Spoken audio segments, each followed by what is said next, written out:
Sajida Terms, I direct that the quorum bell be rung for 10 minutes.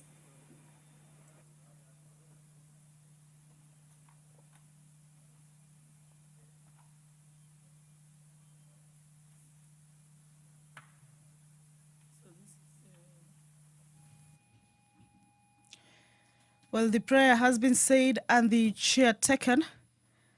However, the House has not quorated yet for it to be able to commence.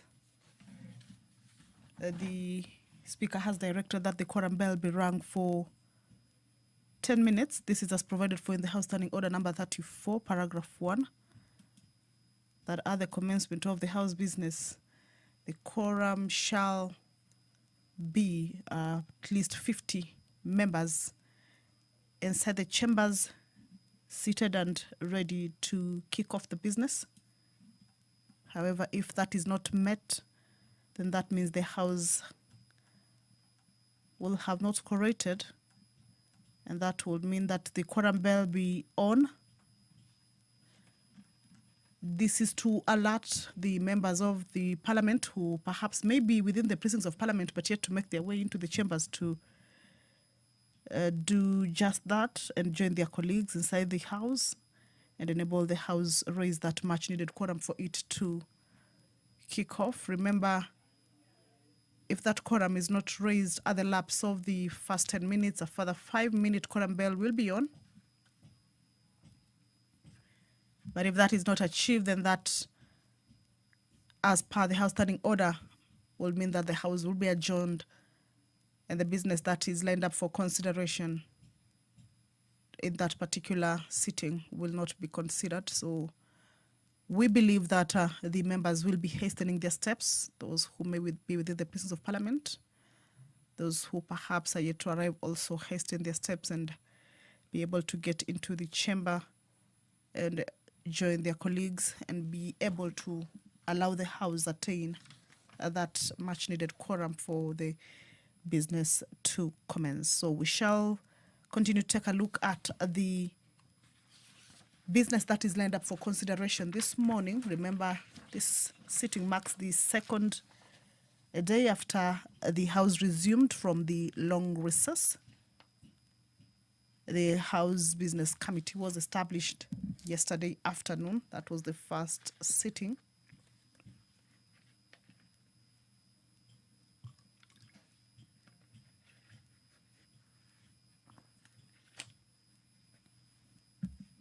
And this morning,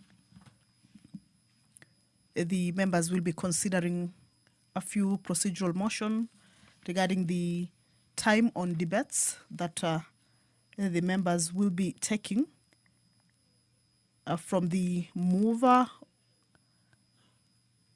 or the sponsor of the bill to those who will be seconding the leaders of the majority as well as minority, as well as the members who will be contributing in these particular bills, motions, whether it's on reports of audit committees or other committees, as well as the address by the president, which is usually an annual event, and members of Parliament or National Assembly get a time to be able to debate.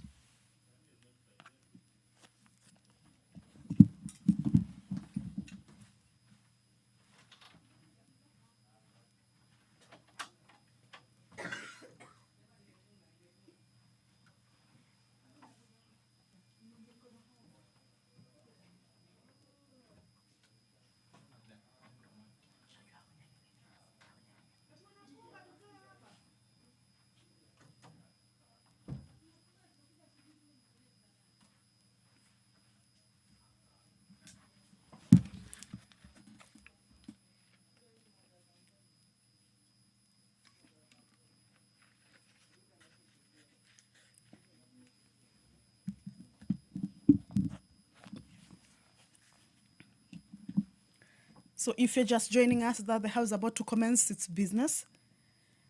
The prayer has already been said and the chair taken. However, there is a quorum hitch. And the Speaker has directed that the quorum bell be rung for 10 minutes. Of course, this is as provided for in the House Standing Order at the commencement of the House. So what we are waiting for is for the members of National Assembly to be able to make their way inside the chambers, to be able to join their colleagues.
Of bills that the members of the National Assembly, once the quorum is raised, will also be able to consider this morning.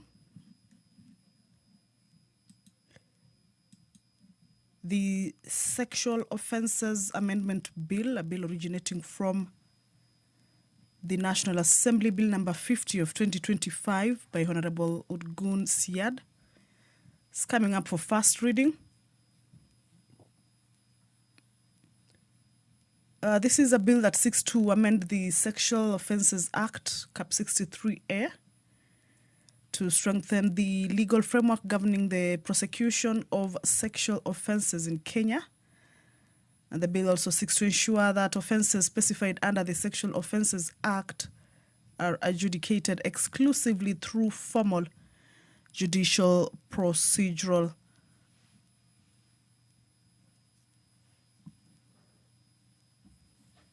formal judicial processes. This is a bill that is coming up for first reading. This amendment is proposed to safeguard the rights of victims from processes that are repugnant to justice and morality, and also ensure that justice is administered in a manner consistent with the Constitution. The House is about to commence The prayer has already been said and the chair taken. As we can see, the speaker already at her position. However, there is a quorum hitch. So currently is a 10-minute quorum bell that is underway. Just to give room to the members of the National Assembly who could be running late, but yet to make their way into the chamber. Let's listen in to the speaker. At times, you may stop the quorum bell. Let us proceed.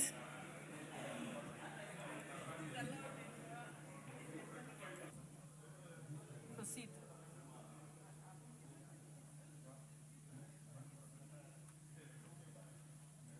Restart.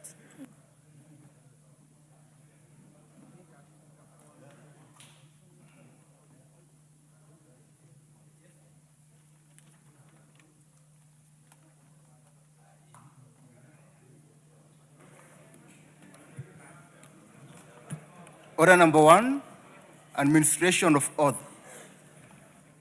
Order number 2, communication from the chair. Order number 3, messages. Order number 4, petitions.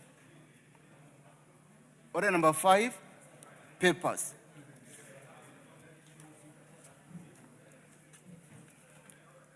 Majority Leader. Honorable Speaker, I beg to lay the following papers on the table of the House today, Wednesday, 11th February 2026, morning sitting.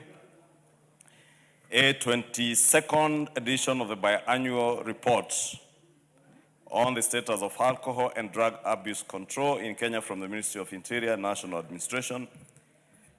B, reports of the Auditor General on the Kenya School of Government car loan and mortgage scheme for the year ended 30th June 2020, 30th June 2021, 30th June 2022, 30th June 2023, 2024, and 30th June 2025, and the certificates therein.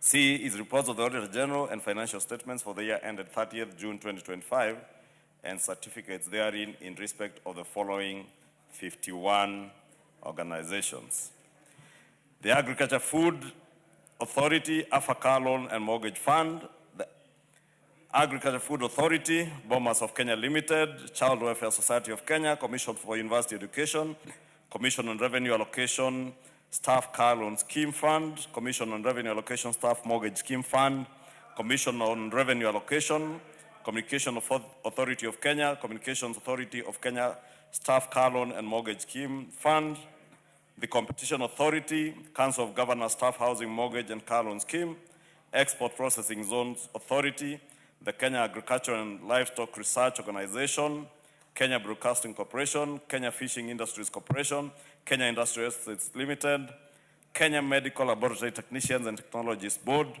the Kenya Medical Research Institute, KEMRI, Kenya Medical Supplies Authority, Kenya Medical Training College, the Kenya Plant Health Inspectorate Services, Kenya Ports Authority, Kenya School of Government Car Loan and Mortgage Scheme, Kenya School of Government, Kenya School of Law, Kenya Veterinary Vaccine Production Institute Staff Car Loan and Mortgage Scheme Fund, the Kenya Veterinary Vaccine Production Institute, Kenyatta National Hospital, Kenyatta University Teaching and Referral and Research Hospital, Management and Supervision Fund, State Department for Cooperatives, Moi Teaching and Referral Hospital, National Cereals and Produce Board Car Loan Fund Scheme, National Cereals and Produce Board, National Social Security Fund, National Youth Service Mechanical and Transport Fund, National Youth Service, New Partnership for Africa Development, Africa Peer Review Mechanism, Kenya Secretariat, Prisons Farm Revolving Fund, Prison Industries Revolving Fund, Social Health Authority Car Loan and Mortgage Scheme, Social Health Authority, Social Health Insurance Fund, South Nyanza Sugar Company Limited, Sports Kenya, State Department for Basic Education, State Department for Cooperatives, State Department for Diaspora Affairs, State Department for Trade, Technical and Vocational Education and Training Authority, and lastly, number 51, the Tea Board of Kenya. Thank you, Honorable Speaker.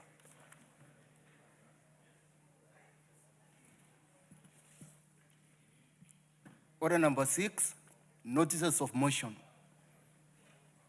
Majority Leader. Thank you, Honorable Speaker. I beg to give notice of the following motion that pursuant to the provision of Standing Order 28, this House approves the calendar of the National Assembly regular sessions for the 5th session 2026 as contained in the schedule to the order paper. Thank you, Honorable Speaker.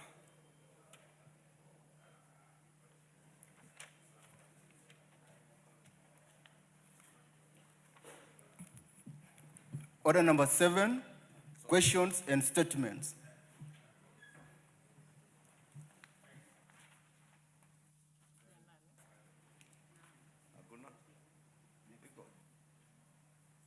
I don't see any questions and statements on the order paper. Are there any?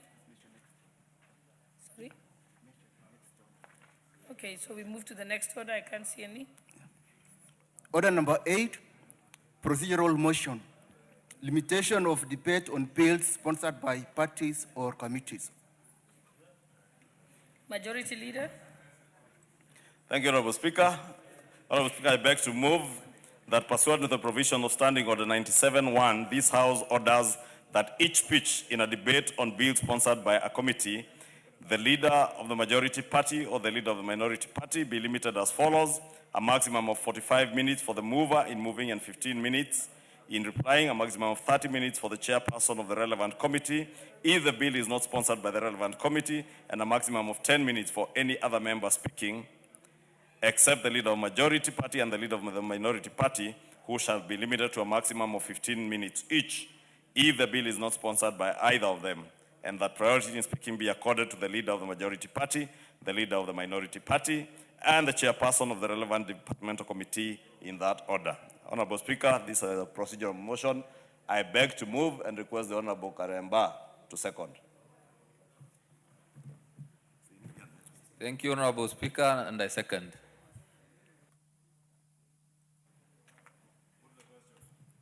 Honorable members, I now propose the question that pursuant to the provisions of Standing Order 97-1, this House orders that each speech in a debate on bills sponsored by the committee, the leader of majority or the leader of minority party be limited as follows: a maximum of 45 minutes for the mover in moving and 15 minutes in replying, and a maximum of 30 minutes for the chairperson of the relevant committee if the bill is not sponsored by the relevant committee,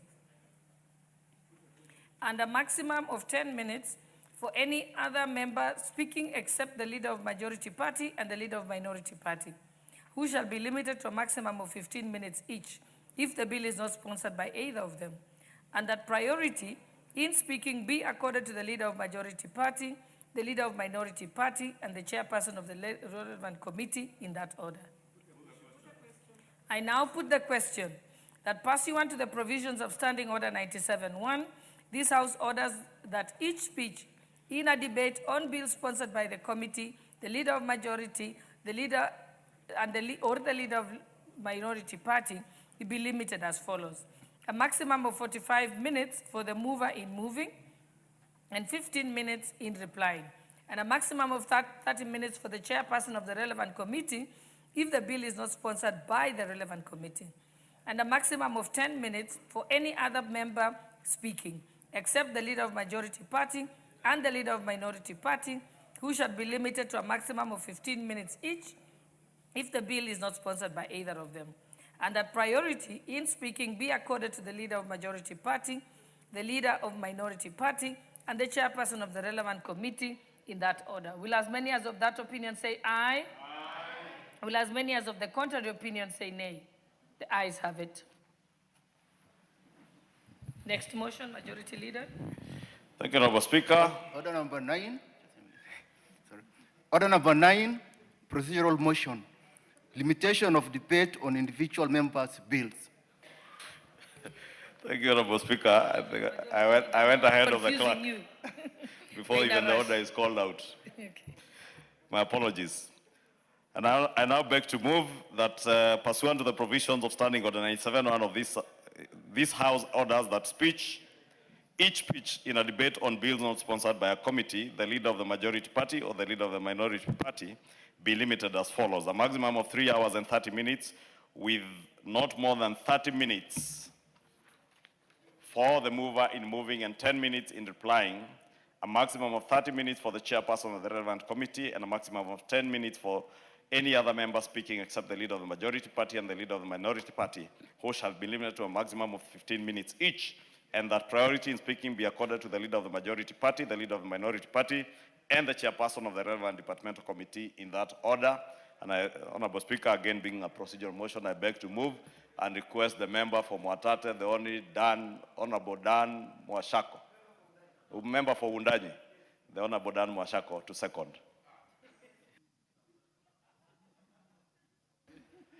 Thank you, Madam Speaker, and thank you, Majority Leader. I want to take this opportunity to second. Thank you.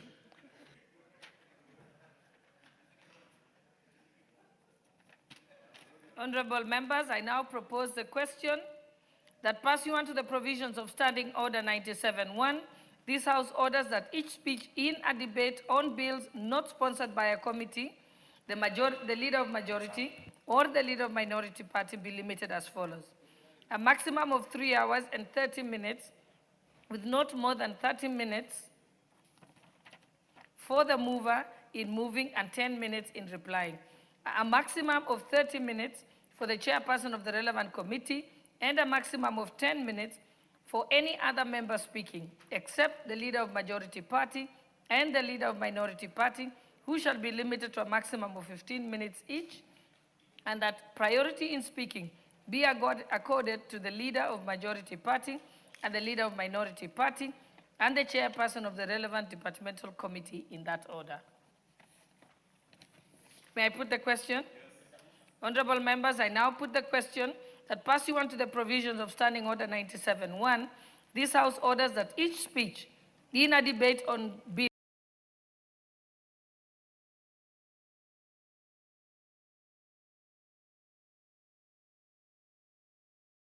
not leader of majority party or the leader of minority party be limited as follows.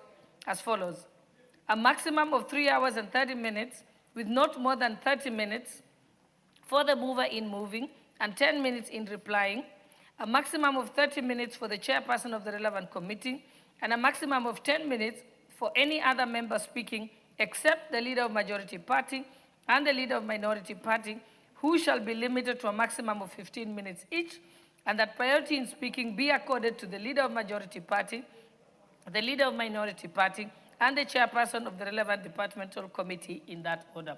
Will as many as of that opinion say aye? Aye. Will as many as of the contrary opinion say nay? The ayes have it.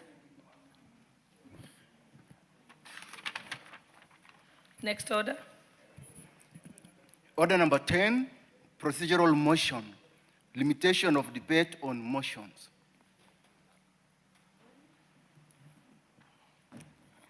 Thank you, Honorable Speaker. I beg to move that pursuant to the provisions of Standing Order 97-1, this House orders that each speech in a debate on any motion, including a special motion, be limited in the following manner: a maximum of 3 hours with not more than 20 minutes for the mover and 10 minutes for any other member speaking except the leader of the majority party and the leader of the minority party, who shall be limited to a maximum of 15 minutes each, and that 10 minutes before the expiry of the time, the mover shall be called upon to reply, and the priority in speaking be accorded to the leader of the majority party, the leader of the minority party, and the chairperson of the relevant committee in that order. Honorable Speaker, again, this is a procedural motion, and I beg to move, and I wish to request the Honorable Moses Okoth Omondi, the newest member of Parliament for Ugunja. Honorable Speaker, who you cannot, is very keen and very diligent in his work. In this new session here, he was among the very first people to be here this morning. I beg to request that the Honorable Moses does second. I can see he's following in the former members, the Cabinet Secretary for Energy's footsteps, and fitting in very well. And I believe he will do a splendid job for the people of Ugunja. Honorable Moses Okoth can second. Thank you, Madam Speaker and Majority Leader. Take this opportunity, Madam Speaker, to second the motion. Thank you. Thank you. Honorable members, I now propose the question that pursuant to the provisions of Standing Order 97-1, this House orders that each speech in the debate on any motion, including a special motion, be limited in the following manner. A maximum of 3 hours with not more than 20 minutes for the mover and 10 minutes for any other member speaking, except the leader of majority party and the leader of minority party, who shall be limited to a maximum of 15 minutes each, and 10 minutes before the expiry of the time, the mover shall be called upon to reply, and that priority in speaking be accorded to the leader of majority party, the leader of minority party, and the chairperson of the relevant committee in that order. Thank you. I'll now put the question. Honorable members, I now put the question that pursuant to the provisions of Standing Order 97-1, this House orders that each speech in a debate on any motion, including a special motion, be limited in the following manner. A maximum of 3 hours with not more than 20 minutes for the mover and 10 minutes for any other member speaking, except the leader of majority party and the leader of minority party, who shall be limited to a maximum of 15 minutes each, and that 10 minutes before the expiry of the time, the mover shall be called upon to reply, and that priority in speaking be accorded to the leader of the majority party, the leader of the minority party, and the chairperson of the relevant departmental committee in that order. Will as many as of that opinion say aye? Aye. Will as many as of the contrary opinion say nay? The ayes have it. Next order. Order number 11, procedural motion, limitation of debate on reports of audit committees.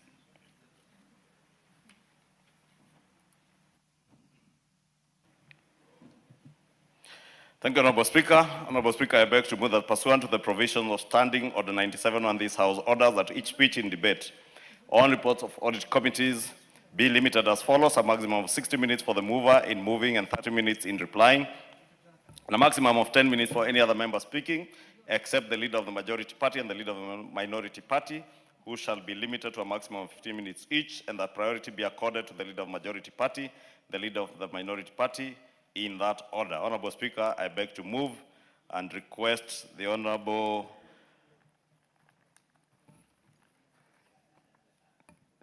Member for Embu County, the Honorable Double End, to second this motion.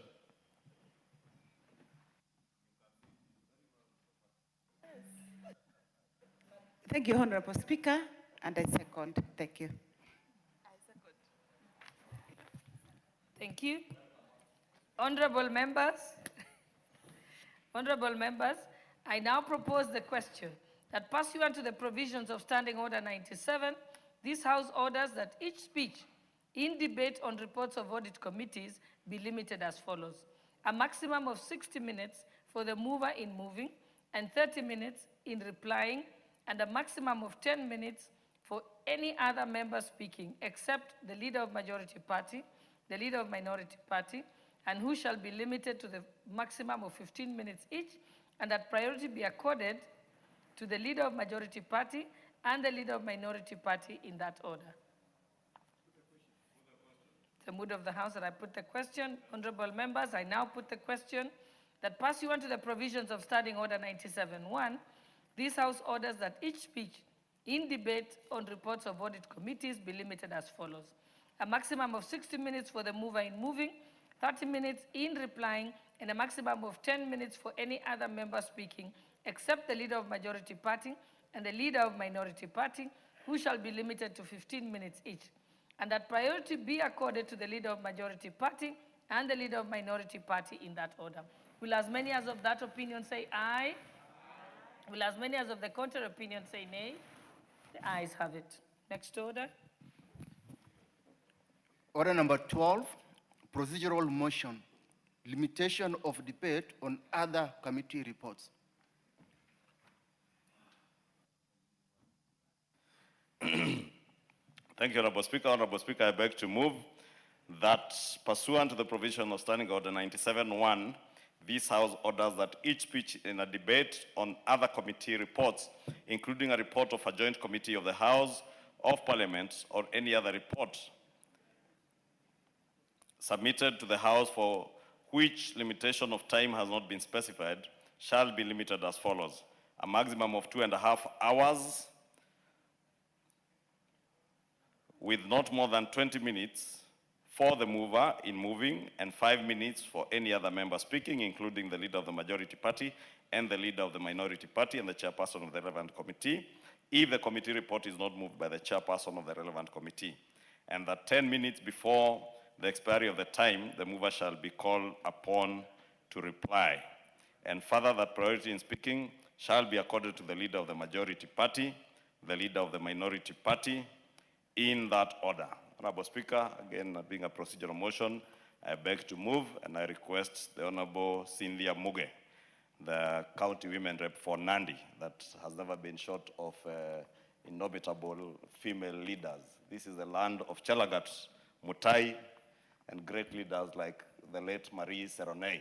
And now we have a new lioness of Nandi County, the Honorable Cynthia Muge, to second. Correction, Chelagat Mutai was Member of Parliament for Eldoret North, which was later held by the current sitting head of state. So she's from Uasin Gishu County. You may proceed. Nevertheless, I acknowledge that Cynthia Muge is the lioness of Nandi County. Thank you. Thank you, Honorable Speaker. And I think there's a new debate altogether. But Honorable Speaker, allow me to second this motion and put the record straight that I was the Honorable Member of the County Assembly for Chelagat Mutai, and I actually know her home, and I know the brother, who is the late John Mutai, the first man in Nandi County to be cremated, Honorable Speaker. So I'm legitimately not just a neighbor, but I was a member of a County Assembly for Chelagat Mutai, the Great. So we carry the spirit of Chelagat Mutai.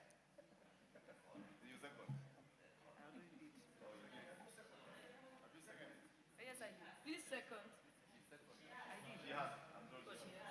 Yeah, Honorable Speaker, I started with the most important business, which is I second the motion as moved by the Honorable Majority Leader. Thank you, Madam Speaker.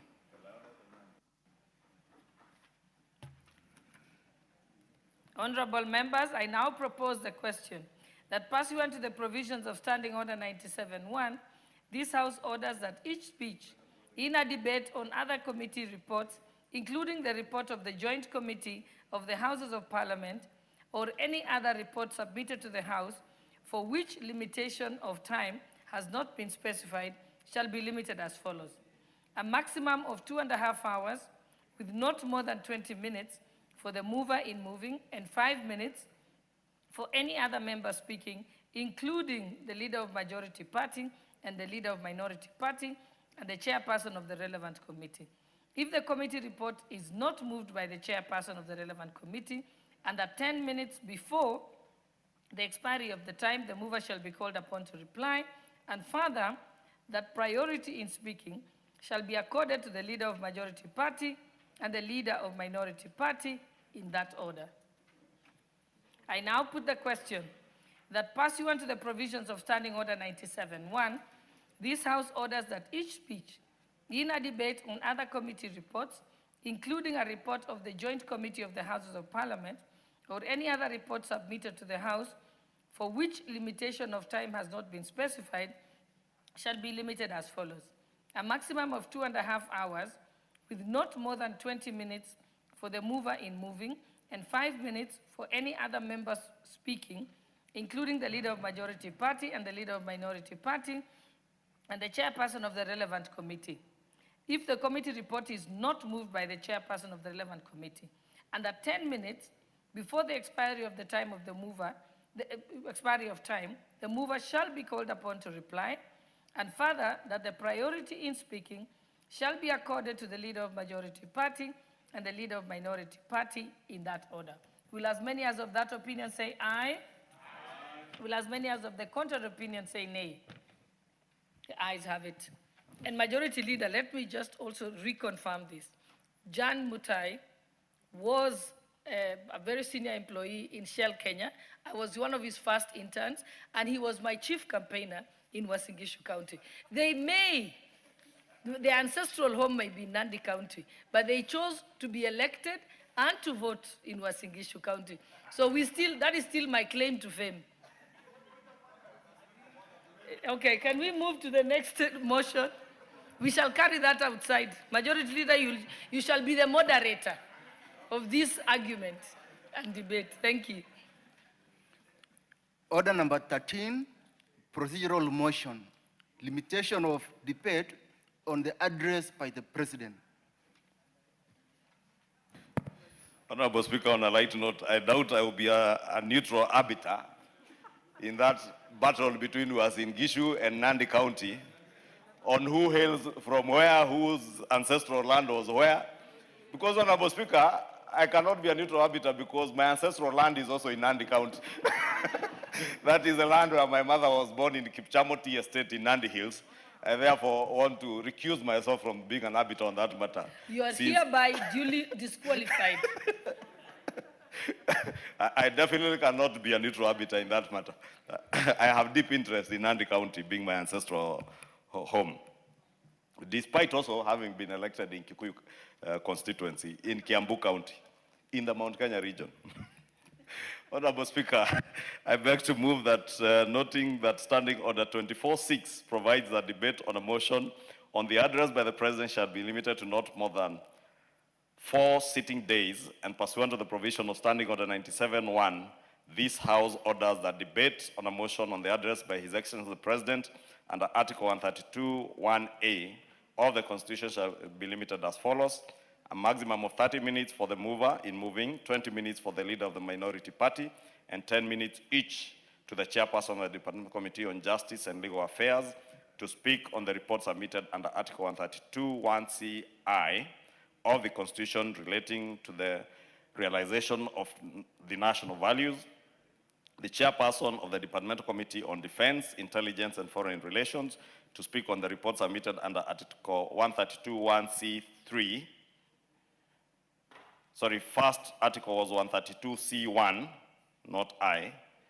And now a report submitted under Article 132c3 of the Constitution relating to the progress made in fulfilling the international obligations of the Republic. And the chairperson of the Departmental Committee on Administration and Internal Security to speak on the report submitted under Article 240, Sub-Article 7 of the Constitution relating to the state of the security of the country, and 5 minutes for any other member speaking, and that 10 minutes before the expiry of the time, the mover shall be called to reply.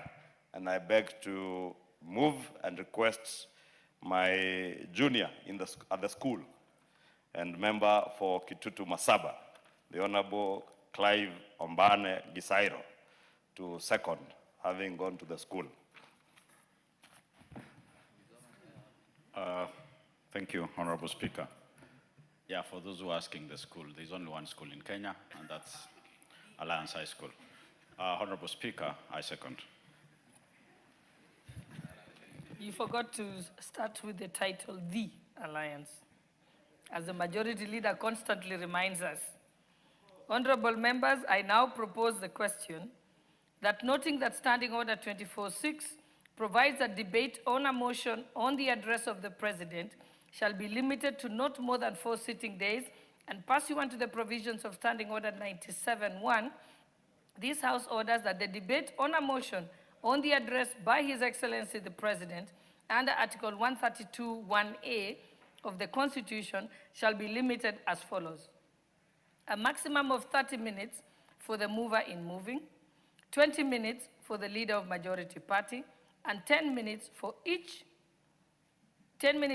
to the chairperson of the Departmental Committee on Justice and Legal Affairs to speak on the report submitted under Article 132.1ci of the Constitution relating to the realization of the national values, and the chairperson of the Departmental Committee on Defense, Intelligence, and Foreign Affairs to speak on the report submitted under Article 132.1c3 of the Constitution relating to the progress made in fulfilling the international obligations of the Republic of Kenya. And the chairperson of the Departmental Committee on the Administration and Internal Security to speak on the report submitted under Article 247 of the Constitution relating to the state of security of the country, and 5 minutes for any other member speaking, and that 10 minutes before the expiry of the time, the mover shall be called upon to reply. Honorable members, I now put the question that noting that Standing Order 24-6 provides that the debate on a motion on the address of the President shall be limited to not more than 4 sitting days, and pursuant to the provisions of Standing Order 97-1, this House orders that the debate on a motion on the address by His Excellency the President under Article 132(1)(a) of the Constitution shall be limited as follows. A maximum of 30 minutes for the mover in moving, 20 minutes for the leader of minority party, and 10 minutes each to the chairperson of the Departmental Committee on Justice and Legal Affairs to speak on the reports submitted under Article 132(1)(ci) of the Constitution relating to the realization of national values. And then the chairperson of the Departmental Committee of Defense, Intelligence, and Foreign Relations to speak on the report submitted under Article 132(1)(c)(3) of the Constitution relating to the progress made in fulfilling the international obligations of the Republic of Kenya. And the chairperson of the Departmental Committee on Administration and Internal Security to speak on the report submitted under Article 247 of the Constitution relating to the state of the security of the country, and 5 minutes for any other member speaking, and that 10 minutes before the expiry of the time, the mover shall be called upon to reply. Will as many as of that opinion say aye? Aye. Will as many as of the contrary opinion say nay? The ayes have it. Next order. Order number 14, the Sexual Offences Amendment Bill, National Assembly Bill number 50 of 2025, first reading. A bill for an act of parliament to amend the Sexual Offences Act and for connected purposes. Order number 15, the Environmental Professionals Institute of Kenya Bill, National Assembly Bill number 36 of 2024, second reading, resumption of debate. Who was the last person to speak? Did they have any minutes left?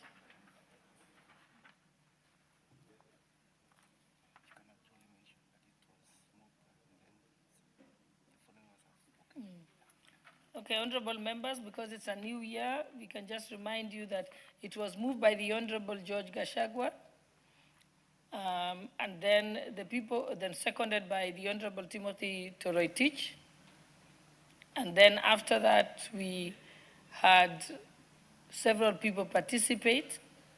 So there was a chairperson of the committee, there was the Honorable Sanei, the Honorable Irene Mayaka, and the Honorable Gishimo Githinji. And I think he had no balance of time. So now this is open for debate. And we still have a balance of 2 hours, 58 minutes. So those members who want to participate in this debate, could you kindly press the intervention button so I can give you an opportunity? But before we proceed, allow me to recognize one of the schools that are our guests this morning. Honorable members, I wish to recognize the presence of the following school: ACK St. Michael Model School from Kajiado North Constituency, Kajiado County, who are seated in the public gallery. On behalf of the substantive speaker, the members of the National Assembly, and myself, we wish to welcome you to Parliament. Thank you. Okay, those members who are, okay, the Honorable James Nyikal. Thank you, Madam Speaker. Madam Speaker, I rise to support this bill, but with a bit of caution. Madam Speaker, the object of this bill is to establish an institute of environmental professionals, and as is in clause 4.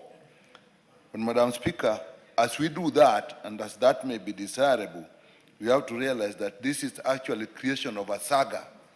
And as we know, we are actually trying to reduce the number of sagas that we have that may require funding from the state coffers. Although in this one, there's also again the issue that they're actually not asking for any funding from that. The same, all the same, that is actually an issue that we should look at. But again, if we then look at the issue of its funding, it seeks to state that the funding will actually, if you look at clause 37 of this bill, it is indicating that the funding will actually come from the activities of this institution, of this institute, and the activities basically will be licensing and regulation of professionals. But this will definitely have an impact on what they do. The environmental professionals are actually very important in our development. When you look at people who are setting up businesses, they're always required to have environmental impact assessment. If you look at development projects, it's all required that there must be environmental development, environmental impact assessment. So to a large extent, it's going to have an impact on many, many institutions that are being put in place. If they are not going to be funded from the state coffers or from the treasury, it means they are going to raise funds from these projects. And that actually brings an issue that actually they may have higher costs that will affect this. But more so if you are talking of business people, particularly people who are starting small business institutions, small business plants, and if they are going to depend totally on the money that they collect from this, we may find ourselves that creating another deterrent to development of business, because this will actually be charged on those people who are trying to set up businesses. So we really have to be very careful about that. And we have seen in the past, even to take example in the health sector, which I know well, the issue of the levies that are put by these regulatory authorities actually become an important cost factor. And so that is something we should look at very, very carefully. The other issue, Madam Speaker, that I really need to speak about is the issue of training. And before they train these professionals, they have to be defined. Who is an environmental professional? And if you get into clause 2, you find a very broad definition, Madam Speaker. Environmental professional means a person who has successfully undertaken a degree course in the field of environment, natural resources, earth sciences, research. Madam Speaker, this is really a broad area, and all these people to actually put them to lump them together and then put a training program for them. If you look at the functions of the institute again in clause 4, G, you find that they'll develop and facilitate training programs. And if you look at all those areas, if you are going to have one training program, that will be very difficult. There'll be training programs in very many fields. If you look at the earth sciences, if you look at the natural sciences, I mean, that is basically whether you are talking of biology, you are talking of geography, you are talking of physics, and so on. So all those are one. So we may face a challenge in developing a program of their training. And how will this relate with the Commission of University Education? Again, we are finding ourselves currently that we are having some problems between the regulatory bodies and the Commission for University Education.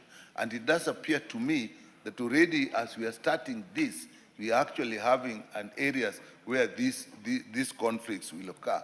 So this is a good thing, and I think, Madam Speaker, it is something we should look at very carefully, and when we come to the committee of the whole House, when we'll be doing amendments, I think we need to look at it very deeply, because there are two areas, those two areas I've mentioned are going to be very important. How does this institute raise funds?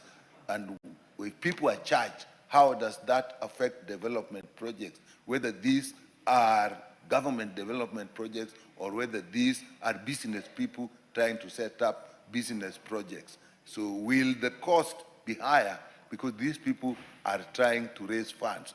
And then when you go to the issue of training, the definition is so broad that very many people will then call themselves these professionals. How will that training then be regulated?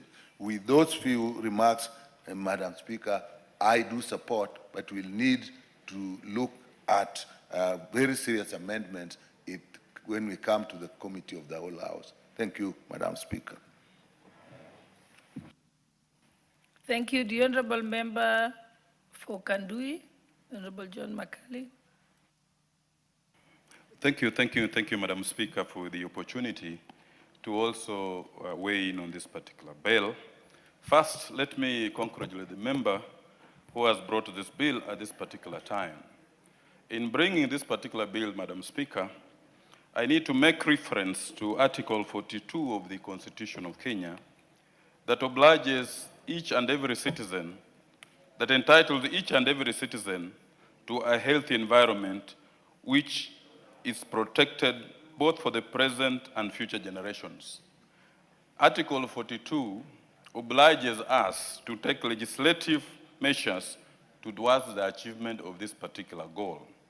And in Article 42, reference is made to Article 69 of our Constitution that ensures that we must take steps to ensure sustainable exploitation, utilization, and management and conservation of the environment and natural resources.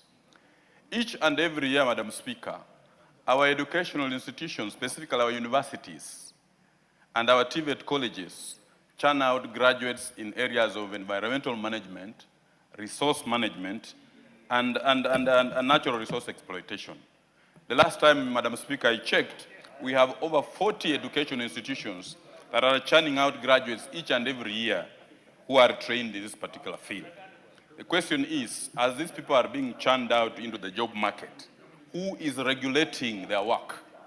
It is important, Madam Speaker, that this particular legislation seeks now to set up a legislative framework that will be able to supervise and control these professionals who are being churned out from our public universities and colleges towards the area of the environment. Madam Speaker, in most of these particular professions we have had quacks, people who are not licensed, people who are not qualified, acting and masquerading as professionals. This particular legislation seeks to bring in a regulatory framework. And Madam Speaker, the benefits of having a regulatory framework cannot be overemphasized. We will have quality work being done, supervision, licensing. And this is critical for the ordinary Mwananchi who has to rely on experts to enable him participate in nation building. Madam Speaker, I have looked at the Act, and the Act defines an environmental professional in a very broad terms. And like other speakers have said, during the period of the committee stage, we will need to relook at that particular definition of who is an environmental professional, because it's only limiting an environmental professional to somebody who has a degree. And we have our TVET institutions that are producing people who have diplomas and certificates in matters environment. We'll need to look at that particular definition of who qualifies to be an environmental professional. Madam Speaker, when we look at section 19 of the Act, of the proposed of this bill, it sets out cadres of membership. And it introduces a very critical class of membership known as corporate members. And when we look at the definition of an environmental professional, it means a person who has successfully undertaken a degree. It implies a natural person. But when you look at the provisions of section 19, it brings in a corporate membership, which Madam Speaker, we will need to relook at when we will be looking at, when we will be in the committee of the whole House. Madam Speaker, it is important that we have this particular area regularized and ensure that there isn't any conflict with the existing legislation, because we have the Environmental Management and Coordination Act, which has several provisions towards regulation of this profession in the environmental area.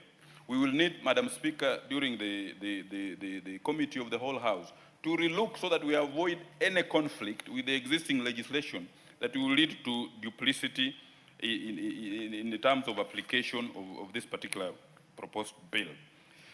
Over and above all, Madam Speaker, the intention of the bill is honest. It seeks to enhance professional accountability and eliminate unqualified environmental practitioners. Madam Speaker, you realize that in the rural areas, if you have to do up a house, if you have to do any project, you have to get consent from the environmental authorities. Once we can have professionals in this particular area, Madam Speaker, we'll be able to straighten up the operations in our rural areas. And Madam Speaker, also, this bill seeks to strengthen environment decision-making. It sets up a council which will be able to, do international linkages. We are not an island. We need to do international linkages and have connectivity with our neighbors. So, Madam Speaker, the bill is well-intentioned. We will have better compliance with environmental issues and standards. We'll have stronger institutional capacity for sustainable development and protection of the public interests and constitutional right to a clean environment. With those remarks, Madam Speaker, I wish to support this bill and urge that we will, at the committee of the stage, will be proposing some amendments to fine-tune the bill alongside the other legislation which is in place, Madam Speaker. I support, Madam Speaker. Thank you. The Honorable George Murugara, member for Tharaka Nithi. But also members, I only see the only person left is Honorable Murugara. Kindly press the intervention button if you want to contribute to this debate. Proceed, Honorable Murugara. Thank you. Thank you very much, Madam Speaker. Madam Speaker, I also rise to support this bill.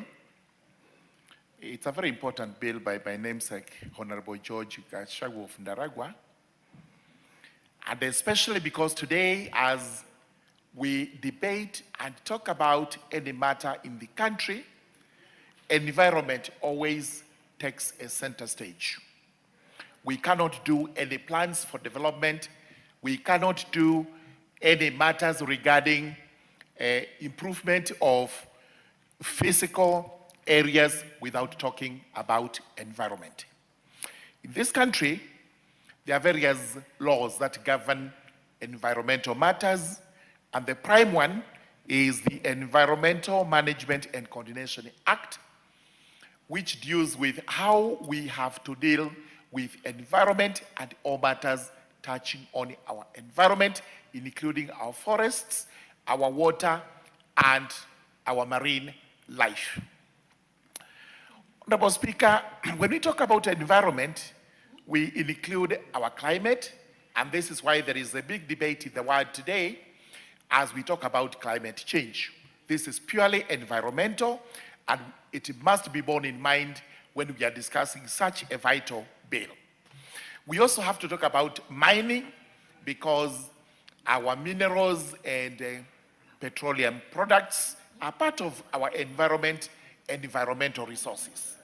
Therefore, it is vitally important that we commit issues environment to an entity, to a body, to an institute like what is being proposed here, so that experts in environment can come under one roof, and when it comes to us Kenyans to enjoy services on matters environment, we know where to call.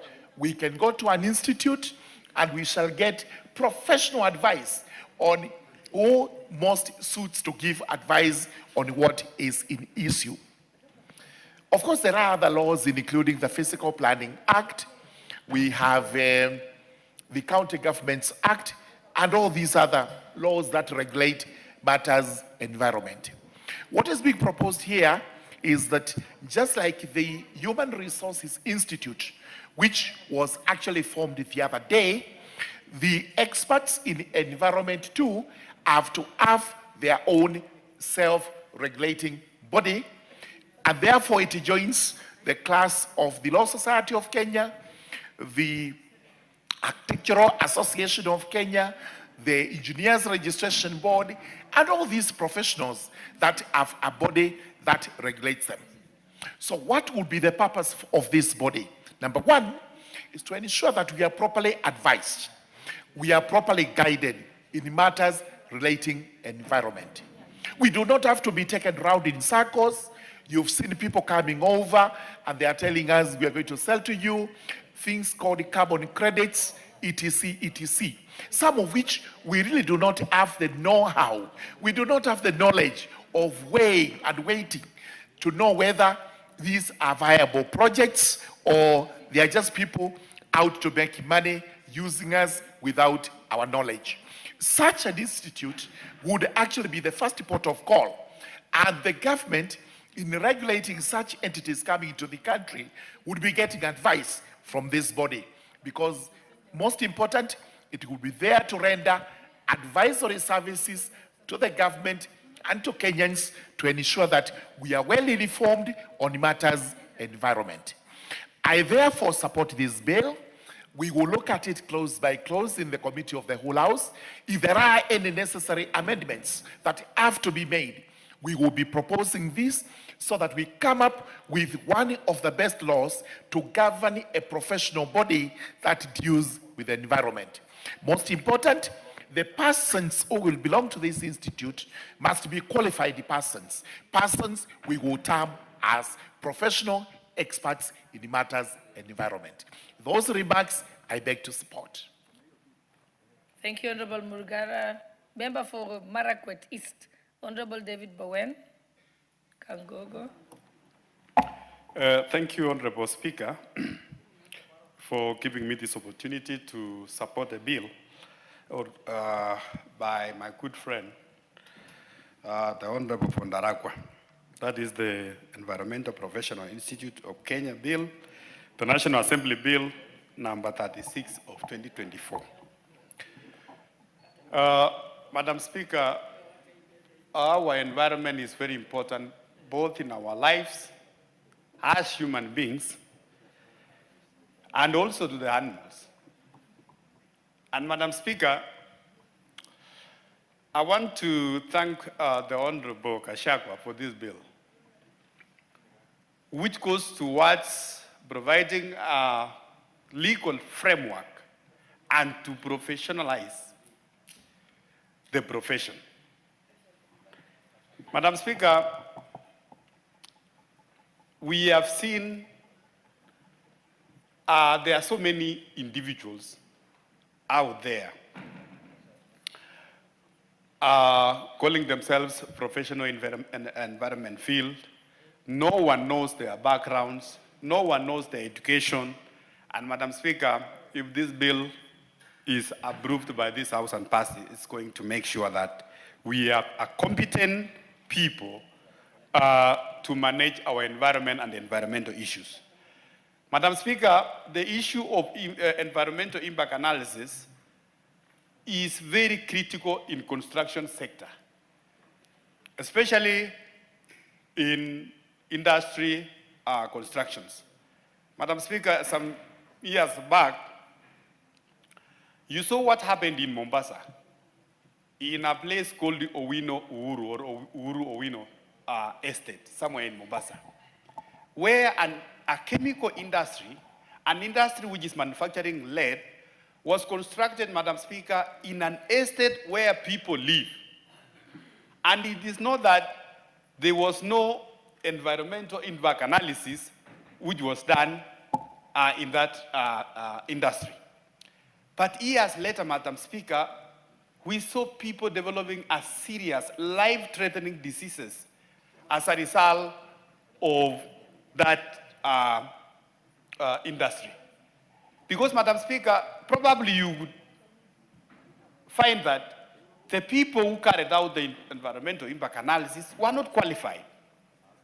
Or even if they were qualified, there were some elements or there was need for a council or someone more above them who are able to analyze that actually what they did was good, and the industry or the factory which was supposed to come up from there was not only supporting the people in terms of livelihood employment, but also it was not emitting a poisonous substance to the environment.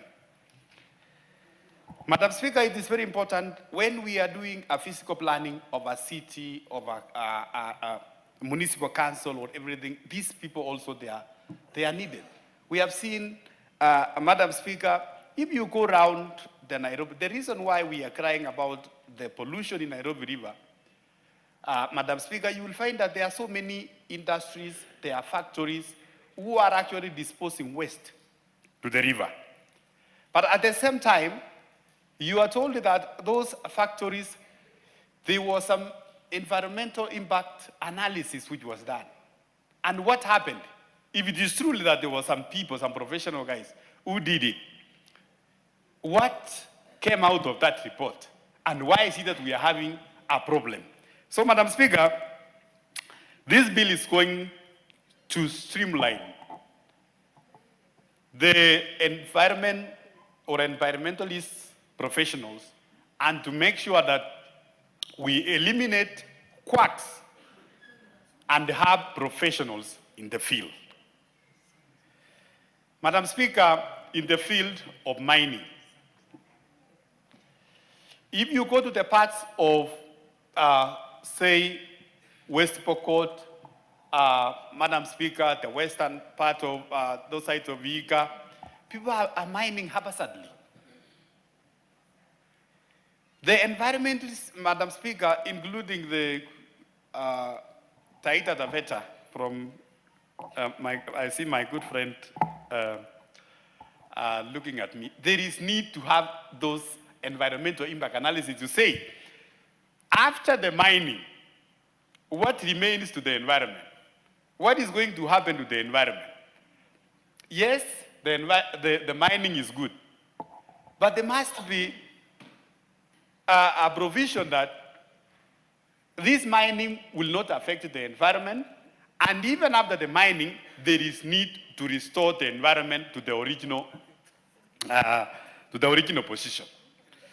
So, Madam Speaker, this is a very important bill, and if you look at other professionals, or other professions, Madam Speaker, the LSK, the Engineers Board of Kenya, the Nursing Council, the Clinical Council, all those bodies which have actually been are registered and, you know, they have their professional body, they have had a legal and a policy framework.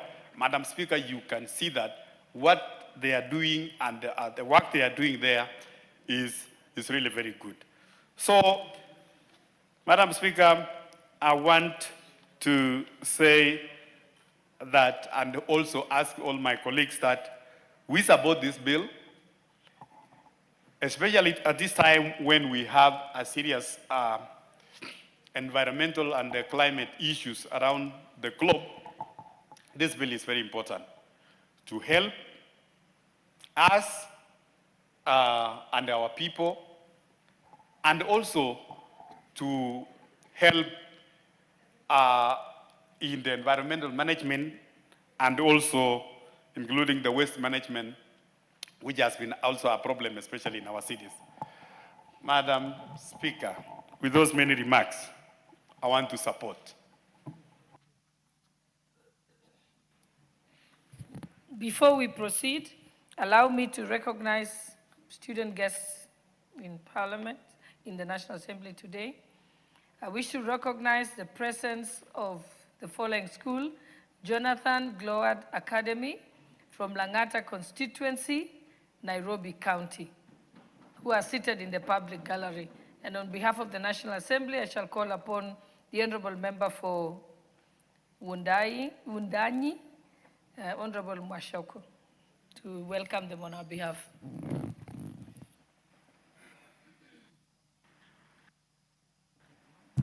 Thank you, Madam Speaker, for giving me an opportunity to welcome students and pupils from Jonathan Gloward Academy. And to the students, when you're recognized, you should actually rise in acknowledgement. So you can do that and then you just rise. Yes. And Sergeant at Arms, make sure you always give them a brief. You now may be seated. We'll allow the Honorable Member to welcome you. And thank you again, Madam Speaker, for this opportunity. Today I'm privileged that you've given me a chance to welcome these learners from JGA, Jonathan Gloward Academy, who are coming to visit Parliament for the first time.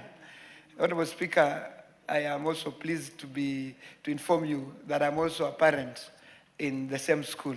My son, Benaya Mwashako, is one of the learners who is sitting at the public gallery.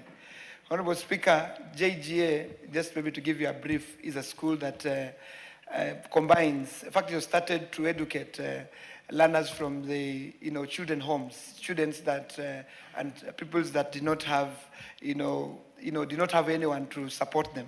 So JGA started in that manner, and it's combined then with students that would pay school fees, so that then those that are from not very able families can be able to be supported by those that could pay fees. So, Honorable Speaker, I know they are led by one of a very good teacher called Teacher Ken, among others, and they're here, Honorable Speaker, to just see and observe what happens in Parliament. But I want to say to the learners that we are excited to have you here, so feel welcome, feel part and parcel of this August House. You are the future of this country. I know a number of you may be yearning to become leaders, to become president, to become governors, to become members of parliament. You are in school today, but you'll not remain in school forever. In the near future, 10, 15, 20 years from now, some of you will find yourself in this house. So I want to take this opportunity to encourage you to be serious with your studies, be good children. I know you have been, JGA brings up kids that with values that, believe in God, and patriotic children that love their country. So love your country, love God, of course, respect your adults, respect your parents, respect your teachers, and above all, just know that your tomorrow must be better than today. You remain good, disciplined students, and remain good people, and we would, in the near future, you'll be the leaders of this country. Honorable Speaker, as I sit, we as leaders today, we have a duty to pass laws and policies in this house that respects the constitutional principle of intergenerational equity, so that as we exit the stage, these children should find Kenya as stable and solid as we found it. So we have a duty to make sure that we pass everything that we pass in this house. In everything we do, we must leave this country better for these children and these students, and every other child that will be born in this country will be proud that their fathers, their grandparents were able to anchor this country on stability and in a manner that we defeat what we call tribalism. We must have one country, we must have one patriotic people, and we must, all of us, love to have one indivisible country. Thank you, Madam Speaker, for the opportunity. Thank you, Honorable Member, for welcoming the guests on our behalf. And now I can see the Honorable, I'd seen the Honorable Edith Nyenze had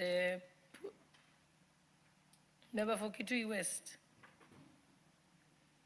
You wanted to contribute to this debate?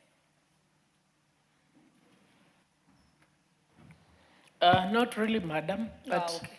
But let me just take this opportunity to welcome the students and say that your MP has really put it very well. I wish you all the best in life, and we love you, and we are concerned about your welfare. Thank you.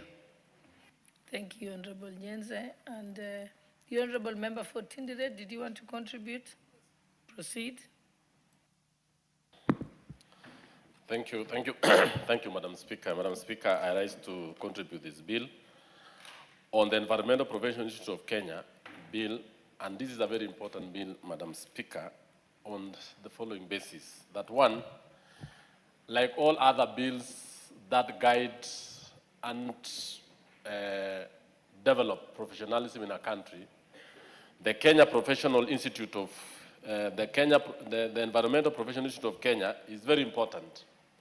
If you look at the engineer's professional bill or the Institute of Surveyors bill, and all the bills that guide and give directions on professionalism, on good governance, on good management, and the development of a profession, this bill is very important.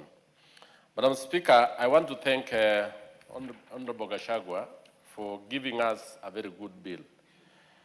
In this bill, he has indicated what in clauses 3 to 17, the Environmental Professional Institute of Kenya gives is actually going to be a corporate body. The body that is going to register, regulate, and exercise general supervision and control over professional developments and practice of registered environmentalists in Kenya. Every other time, we've had a number of what we call a professional impact assessment, or what we call environment impact assessment done by professionals, yet the outcome of it is very disastrous in this country.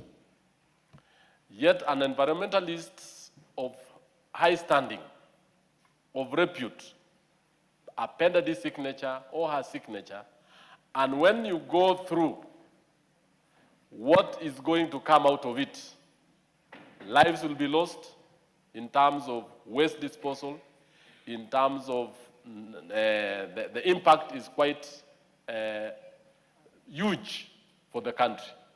It is through this bill that the professionals are now going to be brought to book. It is through this bill that the professionals will be held accountable. And in fact, they can be deregistered, they can be penalized, and they can even be removed from the role of professionals as environmentalists.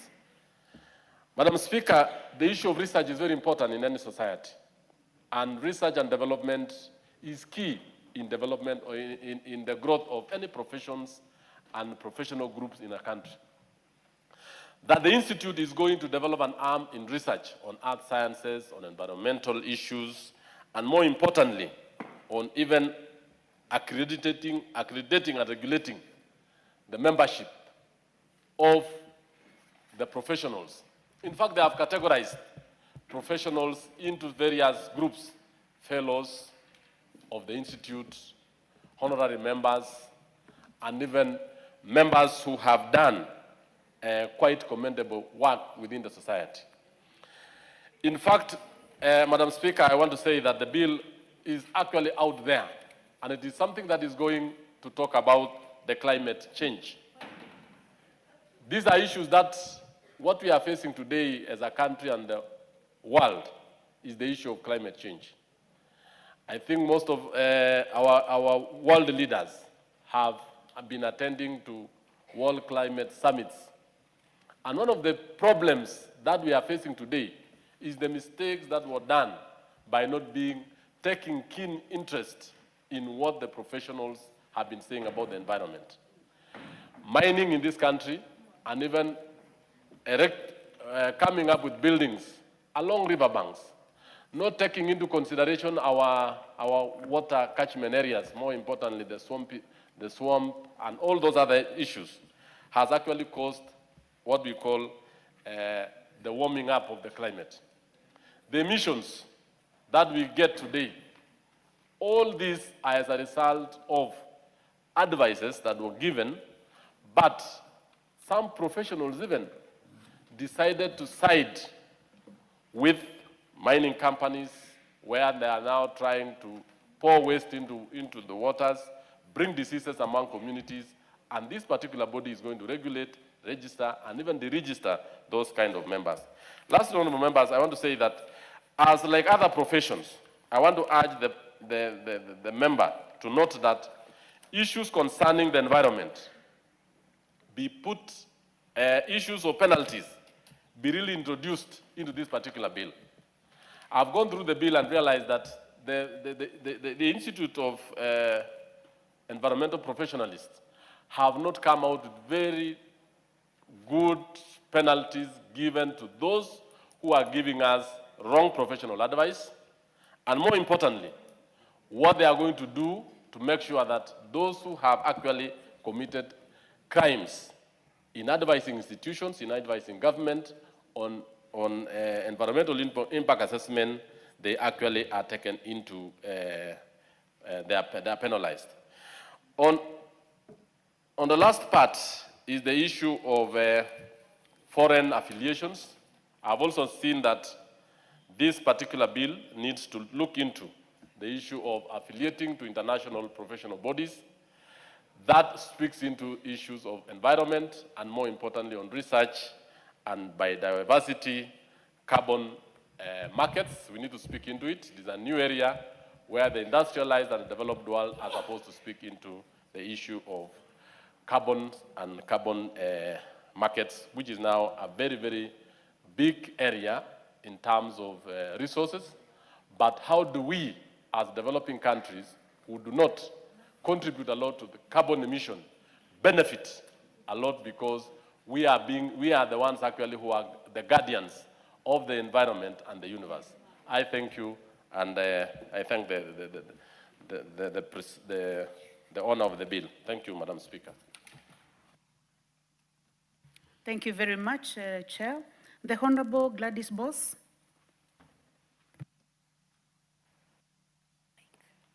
Thank you, Honorable Speaker, for this opportunity. I must thank our colleague, Honorable Gashagwa, for this bill because it's very timely and very important. Actually, the entire environmental and ecological future of our country depends on regulating the professionals who give the environmental impact assessments. Currently, just in Nairobi is a ticking time bomb. Already, too many boreholes within the limited radius have been approved because the environmental impact assessment cleared it. And now we are informed reliably, and there's been many articles about it, that Nairobi will soon sink because there's a borehole underneath every tall building. Yet you're supposed to have a borehole within a certain area, and that radius should be able to use the same borehole. We also have seen what has happened. And particularly, casing example is Kilimani area and Parklands area. Buildings have been approved for construction up to 22 stories high, but the same sewer system is still being used. So you've increased the population and the buildings in the area by 1,000 times. Yet the road remains the same, the sewer system remains the same. There is no drainage that has been built. So even where the physical planning department of the county hall has had the environmental impact assessment should have picked it out so that it can prevent other people from clearing it. But if they say there is no environmental impact or they give a positive report, then such buildings are cleared that are going to destroy our city. When you look at also what has happened, and I'm just giving the example of Nairobi, where, again, buildings have been built next onto the riparian zone. So what does that happen? When you see that in some parts of Nairobi, when it rains, and we saw it recently, when there is even rain upstream, you will see that by the time it gets downstream, it floods because nature will always fight back. The water will reclaim its space. Hence the reason why we had floods. We saw that some buildings that had been in the last year that had been put up, and they were clearly in a low-lying area that were not supposed to be approved for construction. Those houses were flooded. People lost their money. Some have taken 30-year-long mortgages to buy those houses, and they lost everything. And when you go back, it is the professional in environmental management that failed. But that is why it's important to regulate them. So that as a professional, they must belong to a professional body. They will be capable of disciplinary action by the professional body. They will be capable of being deregistered should they approve a building or construction or any item or clearances for development that is actually wrong and dangerous to our environment. It's also important for them to be in a professional body. Because as a professional body, they will be required, as a professional registering in your professional body, you'll be required to take professional indemnity insurance, so that should you cause damage to your client or an account of your professional opinion, then there is a way of compensating those people who have suffered on account of your clearances. It's also important so that the more mistakes you make and the more cases against you, your insurance will become so high that you will not be capable of being a professional in that sense. I know that some of the members in this debate have raised the issue and said, how will it be funded? It's simple. When you belong to a professional body, you pay annual fees and you pay your license fees. That money is what will run the professional body. No government money has to be put into it. It's the same for Law Society of Kenya. It's the same for many other professions, the medical board, and so on. And therefore, this is a very timely bill. It is very, very urgent, and it is important that we begin to look at this. Even as professionals, they can be tasked as part of the bill. We should put in regulations that they actually should advise the government and the county governments during developments to advise, including the Ministry of Roads, when they are undertaking construction or infrastructure development. For example, we have the long-standing problem that we say that people have markets right at the roadside, or people are setting up directly at the roadside. We have buildings directly at the roadside. If we look at any other organized country, what happens is people exit the main road, and there is an area that is designated for putting up a shopping center. But it can't be along the entire road because it poses danger to members of the public. It also negates the purpose of having a highway if you are going to have bumps every short place.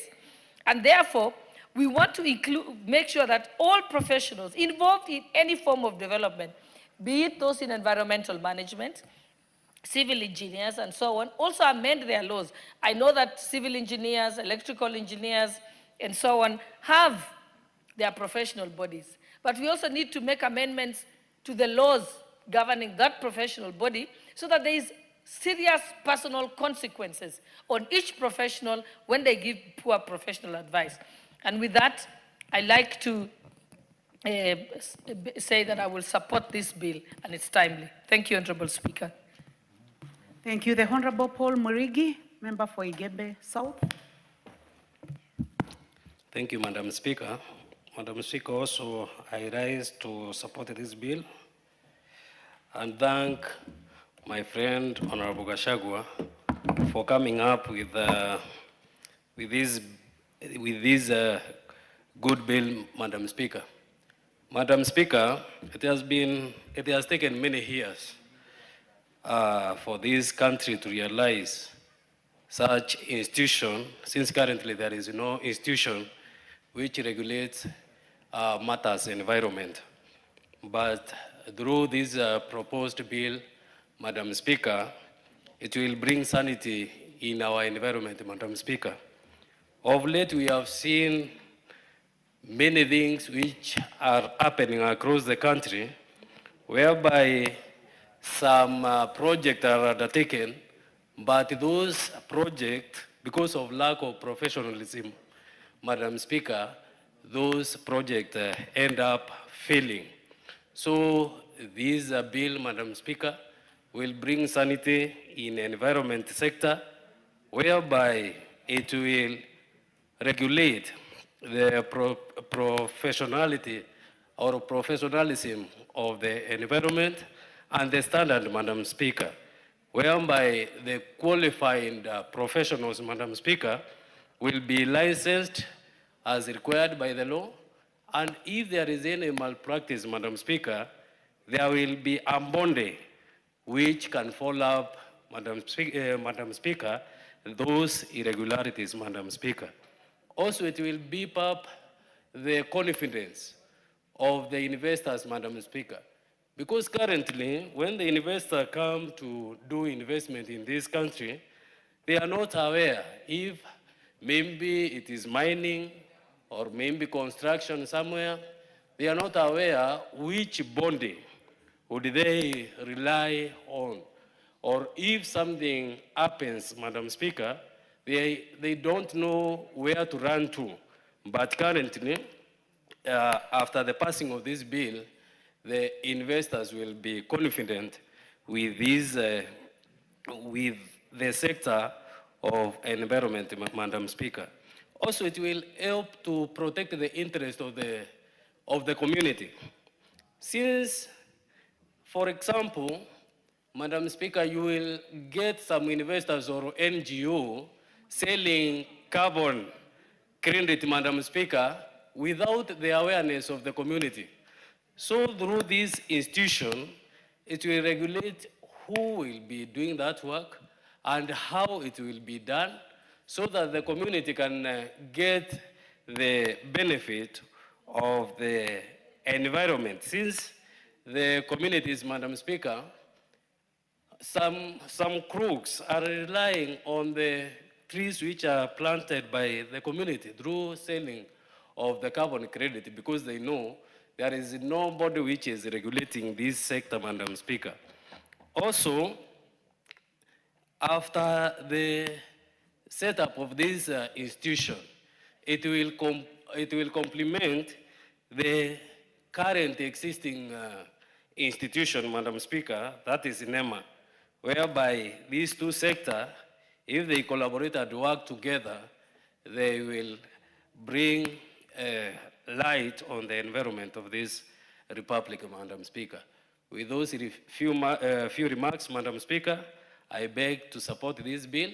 I urge my fellow colleagues to support this bill so that we can bring sanity on the environment of the republic. Thank you. Thank you. The Honorable Leo Wamudende. And before you speak, I would like to take this opportunity to welcome our guests seated in the public gallery this morning.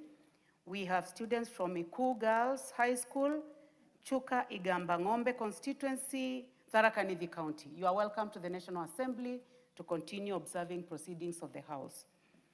Leo Wamudende also takes the opportunity to welcome students. I think that is also part of your region. Please try to trace Mheshimiwa. And tomorrow, make sure that you bring your card. Thank you, Madam Speaker, and I'll make sure I'll have my card tomorrow. I take this opportunity to welcome the students. As leaders today, we recognize your role as leaders for tomorrow, and you making steps towards coming here to observe us as we make laws, important laws that will guide your future. We take that as an indication that you are ready to be leaders, not just tomorrow, but even today, even at your school. So welcome, students.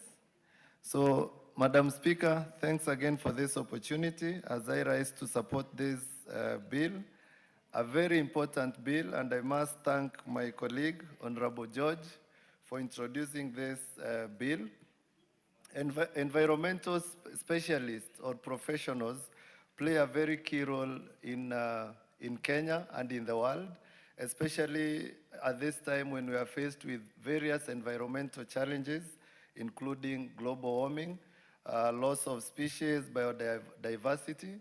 So we need this institute to regulate professionals to ensure that any technical advice they give, any assessments they give are not only accurate but correct and ensures accountability.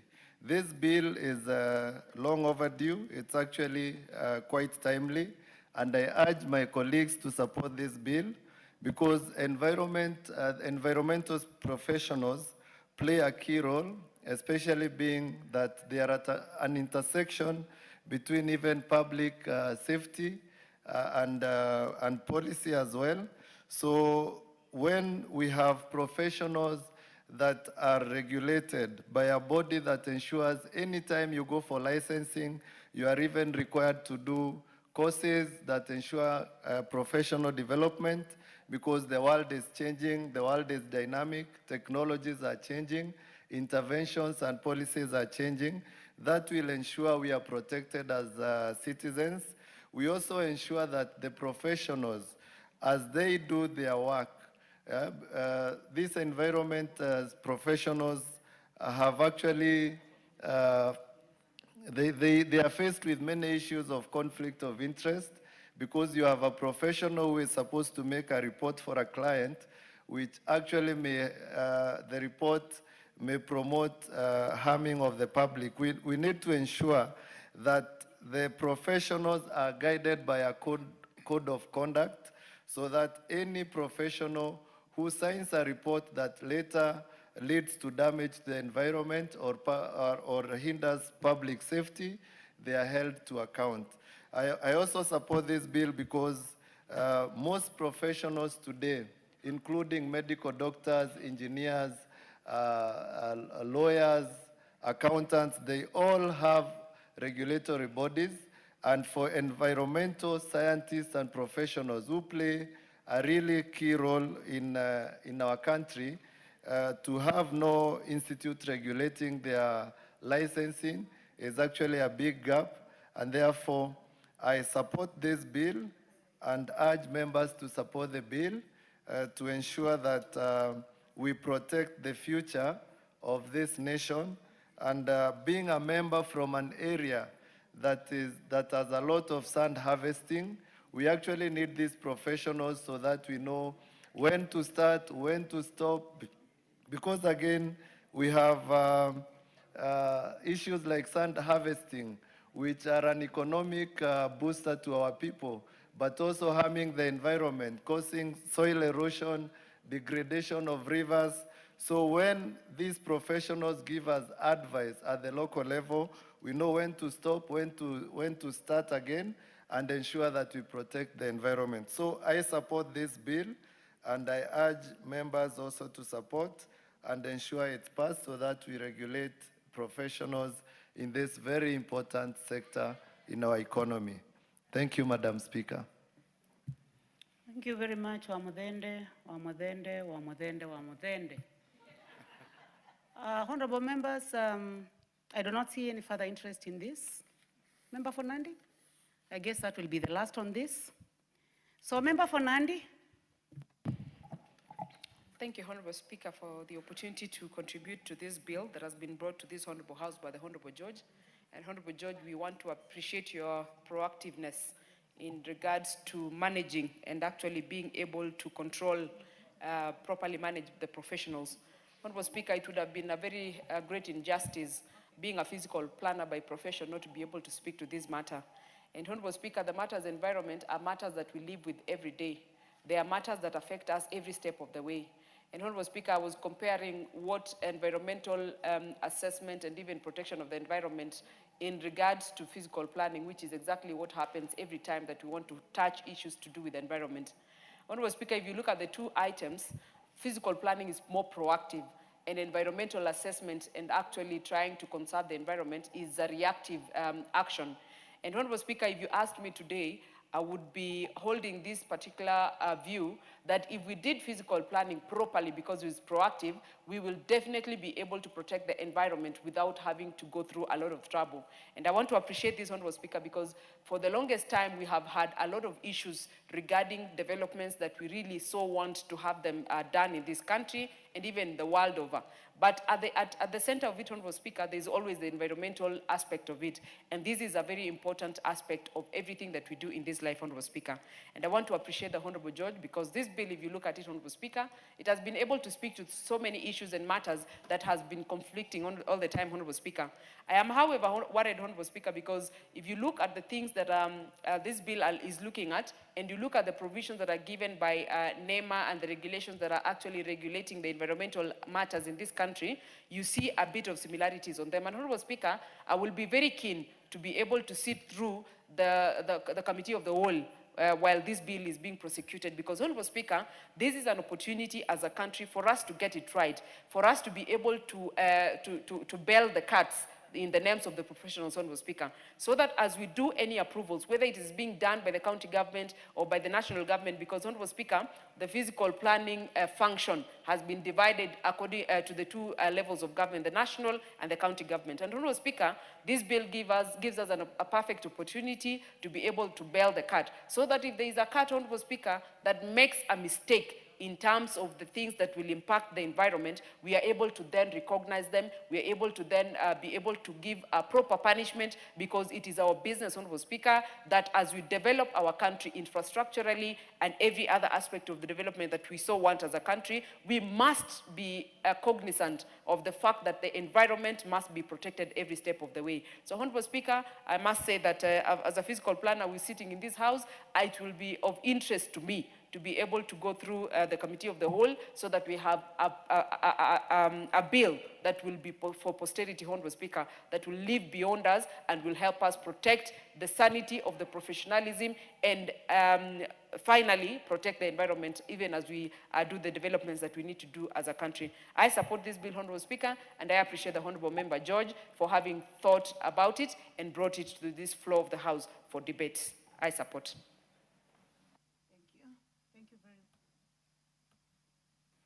Thank you very much, Member for Nandi County. Honorable members, I do not see any further interest in this, so I would like to call upon the mover to reply. Honorable Gachagua.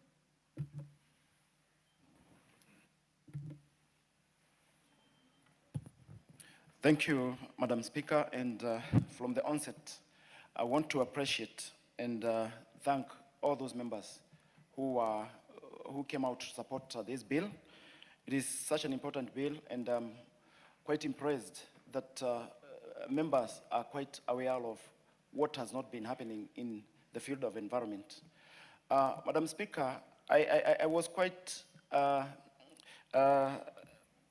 happy to note that most members can see the gap that has been there on matters environment. And even our Honorable Deputy Speaker, I could see that she was aware of how zoning has not been observed in a town like, city like Nairobi.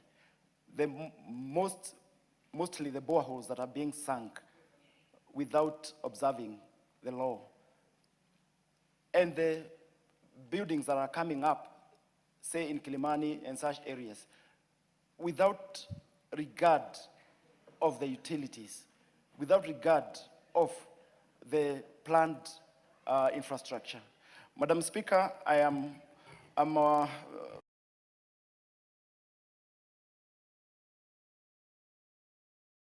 members, Madam Speaker, we make sure that we have included all that, and especially this issue of deregistering those professionals who give poor advice. I have heard members suggest that there should be some consequences of those members who come up with reports that don't measure up to the environmental standards. Madam Speaker, we can also handle that issue of that was raised by Honorable Nyikal about the institute drawing money from the government. I would like to put it clear that this is not a saga. This is a professional body, just like LSK.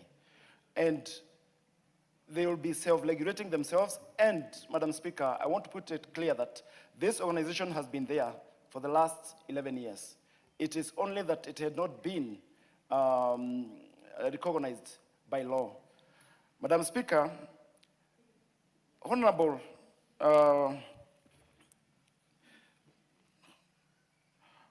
Cynthia noted something that is very, very, very important, and I don't know where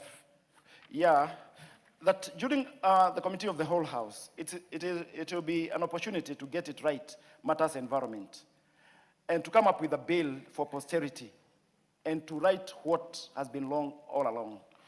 Madam Speaker, I wish to repeat and again, those members who have shown that they have been aware that things were not right. And Honorable Kagogo have really reiterated that this professional body will bring about competent people handling matters environment. And he has cited some projects that have gone wrong, Madam Speaker, and especially in that estate in Mombasa, something Owino estate, where a company was handling lead, and there came a tragedy out of it. Madam Speaker, if good professional body personnel had carried out the EIAs, I believe that such occurrences could not have occurred. And it's a high time that we streamlined the environmental professional and avoid quacks, Madam Speaker. This professional body, there exists such bodies in other countries. We have countries like US and UK. In UK, we have Society for Environment. In USA, we have National Association of Environmental Professionals. In South Africa, we have Environmental Assessment Practitioners Association of South Africa. And even in Nigeria, Canada, Argentina, Singapore, among others. And it's the high time that these professional bodies exchange ideas. And there are some emerging issues, Madam Speaker, that should be tackled by these environmentalists. We have issues like carbon credit. Kenyans are not yet aware of what transpires in carbon credit management. We have loss of biodiversity and disruption of biodiversity, loss of species, climate change. These issues will be well tackled if we have a professional body that is concerned about environment.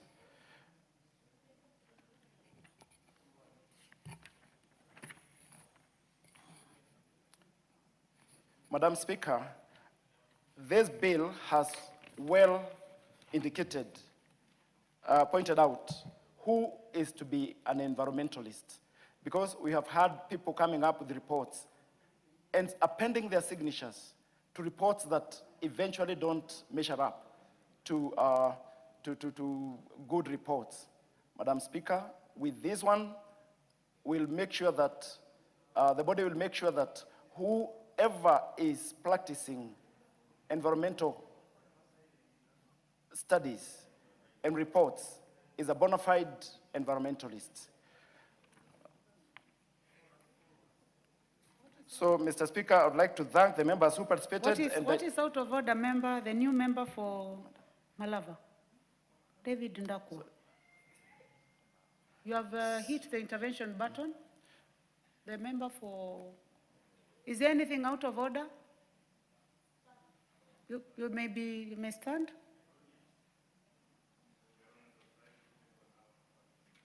Okay, please give him the mic. Madam Speaker, I was just trying to check on the functioning of this. I'm here to adapt. That is allowed. Okay.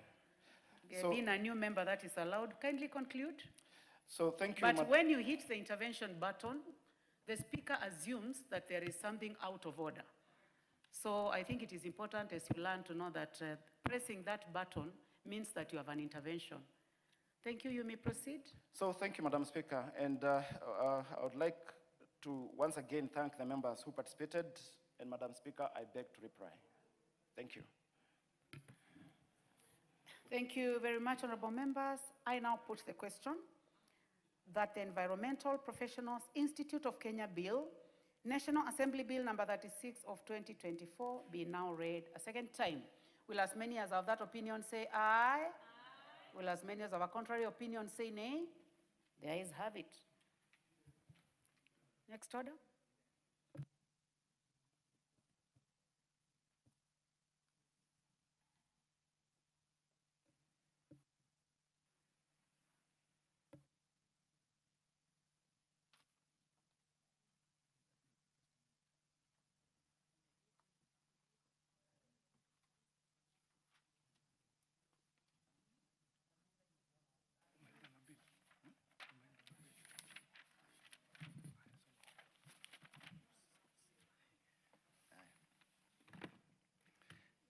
a bill for an act of parliament to provide for the establishment of the Environmental Professionals Institute of Kenya, to provide for the registration, licensing, and regulation of the standards and practice of environmental professionals and for connected purposes. Next order. Order number 16, the Sexual Offences Amendment Bill, National Assembly Bill number 78 of 2023, second reading. The Honorable Doris Donya.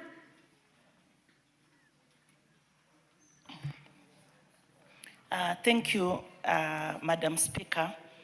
I beg to move the Sexual Offences Amendment Bill 2023, National Assembly number 78, to be read the second time. Honorable Speaker, the principal objective of the bill is to amend the Sexual Offences Act, to amend the Cabinet Secretary responsible for legal affairs, to promote public awareness on sexual offenses through nationwide education and information campaigns. Honorable Speaker, Section 2 of the Sexual Offences Act defines a sexual offense as an offense prescribed under the Act. These offenses include rape, sexual assault, defilement, sexual harassment, among others. The National Policy for Prevention and Response to Gender-Based Violence defines gender-based violence as acts of gender-based violence that result in physical, sexual, or psychological harm or suffering. Therefore, sexual offenses are considered to be acts of gender-based violence, which are serious, far-reaching negative offenses, effects including psychological trauma, social stigmatization, infections, and unwanted pregnancies. Madam Speaker, why I'm having this bill on awareness and advocacy is because if we don't teach the masses or the public about these offenses, they will continue recurring, such that if they are given the knowledge on how they should carry themselves, we will have a safer society, Madam Speaker. For example, if we have more campaigns on sexual offenses, we will definitely teach on prevention, because if the law is spelled out clearly, many people might abide by it, hence making a safer society for our young girls, even the women. We will also, Madam Speaker, be encouraging the community to be up in response. When the community is aware of these offenses, when they hear of such acts, they will be the first ones in reporting these offenses. They can either report to the chiefs, to the police, or even to any administrator around, Madam Speaker. Lately, in our villages, we have the community health promoters. If this information, Madam Speaker, reaches out to the community health promoters, they will definitely be spreading the messages on the sexual offenses, hence reaching deeper into the villages. There's a time, Madam Speaker, where I'm so interested about the awareness. You find that sometimes when the girls are defiled, the first thing, Madam Speaker, the parents tell the girls is that please go and shower so that we go and see the doctor. Disadvantage of this, Madam Speaker, is when the girls, for example, anyone who has been defiled takes a shower, you definitely, Madam Speaker, interfere with the evidence. When you go to the hospital, you will be told, it seems everything is okay. But this, when we have no evidence, Madam Speaker, definitely there is no case. So when we have our children, the community, having sensitized on the, having this information, we will then offer justice, Madam Speaker, to the victims. We also why I'm advocating in this bill on the awareness and advocacy, we have the bystanders intervention. These ones, there are those when they've heard of these, maybe you report, you are storing to someone, you are saying, oh, yesterday in this village, such and such a thing happened. These bystanders, when they know well and they are briefed about sexual offenses, they will definitely, Madam Speaker, maybe report the matter or talk about it, and in the process of talking about it, people will have known, and maybe somewhere a well-wisher can report this offense. There is victim blaming, Madam Speaker, in our society. You find, for example, when a girl has been defiled, they will start asking the victim. The victim is in pain, but the people surrounding, they will be asking the victim, first of all, explain to me what happened. The victim will say, I had gone maybe to the supermarket to buy something, and then I was defiled. Then the community will be harsh on asking, what time was it? The victim will say, oh, it was around 7 p.m. or even 8 p.m.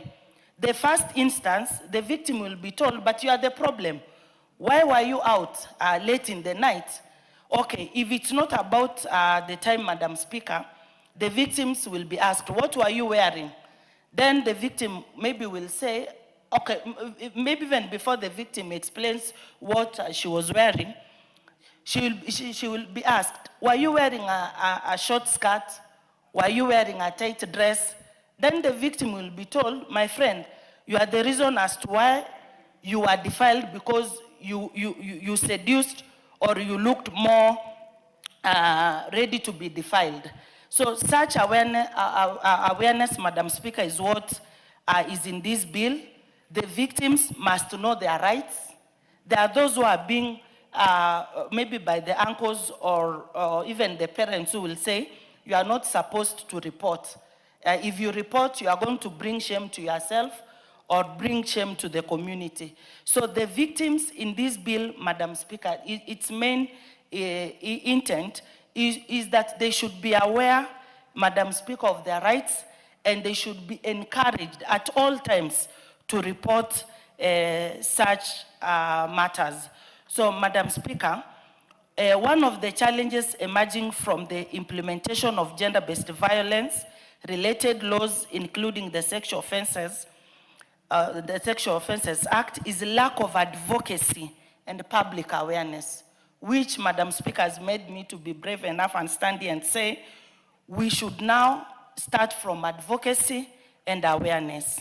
Therefore, the bill seeks to address this gap in law by mandating the responsible cabinet secretary to promote public awareness on sexual offenses through nationwide education and information campaigns. Madam Speaker, even during the assemblies, assemblies happen maybe on Mondays or Fridays every week. These, during this time of the assemblies, Madam Speaker, learners can be taken through of all this so that they can be aware on how they can handle themselves. This will also help in curbing the ever-rising cases of sexual offenses and address the menace of gender-based violence. I remember during COVID, Madam Speaker, people didn't know on how to carry prevention measures. But when the Ministry of Health came out clearly and told people, be wearing masks, avoid being in congested places, there was a curfew which was placed at that particular time, and slowly the country adjusted to ways of ending COVID. Such awareness and advocacy, Madam Speaker, if it is done in schools, then definitely we will be dealing with the sexual offenses in the best way possible to curb more offenses. Madam Speaker, the bill further mandates the Cabinet Secretary, in consultation with the Cabinet Secretary responsible for education, to establish programs to safeguard, protect, and promote the right to education of victims of sexual offenses, including victims of teenage pregnancies. There are some schools, Madam Speaker, where they tell the girls, you are, for example, they were defiled and they are pregnant, or not even defilement, they engaged in early sex, the teachers will tell them, you are now a mother. Go home and take care of your child. But in the recent world, Madam Speaker, we have second chances to learners. If these girls are given hope that it is not your last time, you can always pursue what you wanted to be in future, with or without a child. It's not a full stop. It's not a comma. It is just that it's something which has happened, and the girls can always be encouraged to go back to school. And they should know that it is not a criminal offense, Madam Speaker, rather a mistake which can be corrected. And it's not encouraging the girls that now they have to get pregnant because there will always be a second chance. But this is to the victims. However, Madam Speaker, when it comes to victims of sexual violence, this right is often undermined by systemic issues such as stigma, fear of judgment, and lack of support services. There are so many people, Madam Speaker, who can be witnesses and say, it was really horrible when such a thing happened to me. I didn't have anyone by my side to tell me what I was supposed to do. Because maybe the nearest person who came near me told me that after being defiled and maybe you're pregnant, the best thing you should do is to do an abortion. So to address this issue and ensure continued access to education, the victims require specialized support in form of psychological and counseling to help victims cope up with the trauma and make it easy to continue with their education. Therefore, through the requirement of establishing programs by the Cabinet Secretary in the ministry responsible for education, the right to education of victims of sexual violence will be safeguarded. Madam Speaker, I beg to move and call upon Honorable Cynthia Muge to second the motion. Thank you, Madam Speaker. Sorry, to second the bill, sorry. Thank you, Madam Speaker. And I rise to second this motion or bill, like the mover wants to call it. And Honorable Speaker, I want to say a few items while seconding this particular amendment bill. Honorable Speaker, as you can see, the Sexual Offences Act was passed in this House in the year 2006. And Honorable Speaker, like I have said before, time and again, that this country does not suffer from lack of very well articulated acts of parliament, Honorable Speaker. Because if you look at the history and if you look at the matters that actually affect issues to do with sexual offenses, we even have the Protection Against Domestic Violence Bill of 2015, Honorable Speaker. We also have the Prohibition of Female Genital Mutilation Act, Honorable Speaker, of 2011.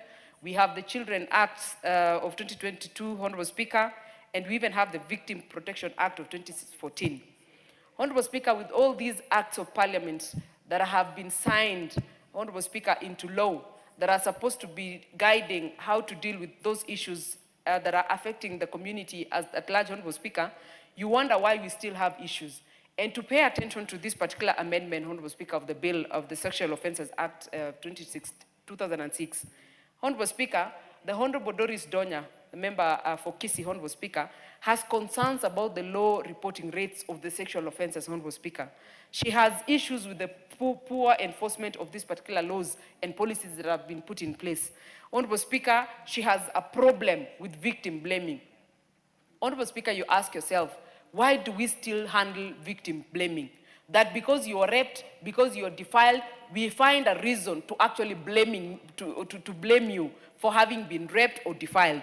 Honorable Speaker, you wonder why we still do not have survivor child-friendly centers in our counties and in our constituencies and in our wards and in our locations and even villages, Honorable Speaker.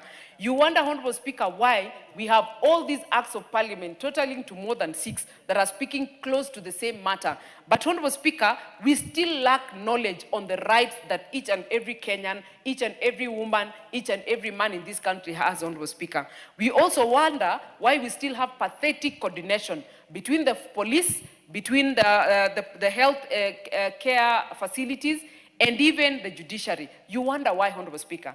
And the thing, the item that the Honorable Doris Donya is trying to address in this bill, Honorable Speaker, is why we have very good bills, why we have very good acts of parliament, why we have very good policies, but we cannot then see the results that are being that are coming out better because we have those bills. And that is why, Honorable Speaker, she's saying we must be able to create awareness and be able to come up with advocacy. And, Honorable Speaker, I want to say that I support this with all my being, because, Honorable Speaker, if we get the advocacy, if we get the awareness of these items and these rights that the people have, that they should be knowing that they have, Honorable Speaker, then we might be able to then sort out the issues. Because, Honorable Speaker, if you go back at home, you find a little girl who has been defiled. The girl is 11 years old. The girl is 14 years old. And you find that after they have been defiled, Honorable Speaker, the mother, just like Honorable Doris Donya, or the father, or the guardian who is around there, asks them to take a shower, Honorable Speaker.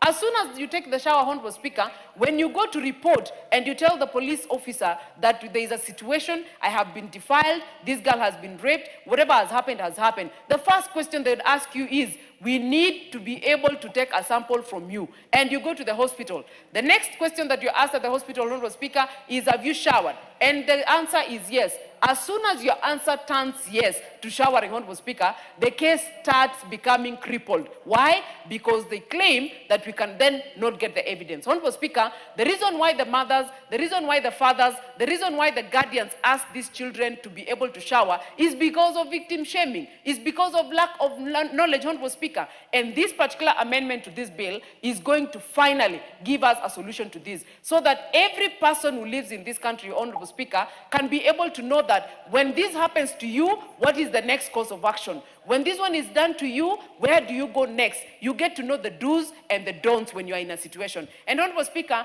I think if you're able to finally get the office of the Cabinet Secretary to be able to diligently handle this particular matter, then our community and our society will be properly aware of this, the next course of action when they are faced with a certain situation. So, Honorable Speaker, I want to say that I support this so that finally, Honorable Speaker, we can be able to have strengthened prosecution procedures so that we can be able to meet every requirement every step of the way, so that, Honorable Speaker, even those ones who are going on with defiling young children, you know, Honorable Speaker, you find a joke in the internet. Every time they see school girls, small girls, they are told, just open your eyes and look at that girl, but remember that the years that you will serve in jail is 30 years. That is the kind of awareness, Honorable Speaker, so that before you actually make the mistake, you actually defile or rape a girl or whatever you're doing, you must also know from start to end what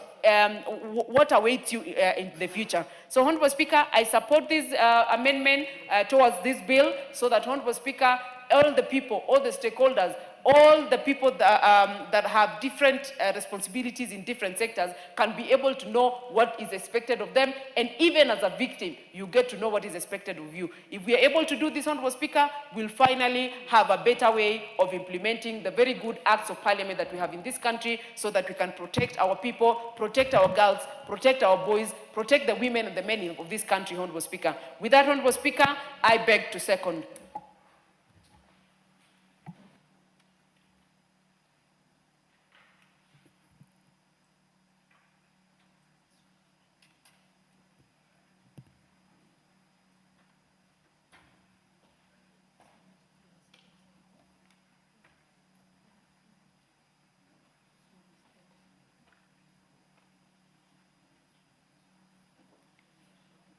Just one moment, I'm getting my order paper.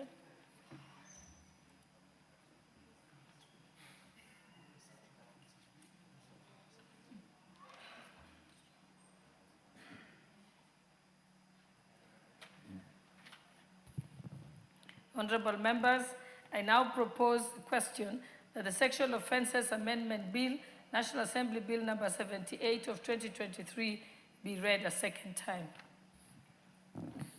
The Honorable Member for Kitui Central, Honorable Nyamai. All members who are interested in contributing to this debate, kindly press the intervention button. Thank you very much, Honorable Speaker. Honorable Speaker, let me start by congratulating the member for Kisii County for bringing this very important amendment to the Sexual Offences Act, CAP 63A, so that it can give the Cabinet Secretary an opportunity to ensure that Kenyans in all counties of this country, 47 counties, in all our sub-counties, and in all our locations and sub-locations, are aware that, that it is bad to rape, to attack, to 9 years, 10, 11, 12, 13 years. Honorable Speaker, something is wrong about our country now. And Honorable Speaker, as I start to support this motion, this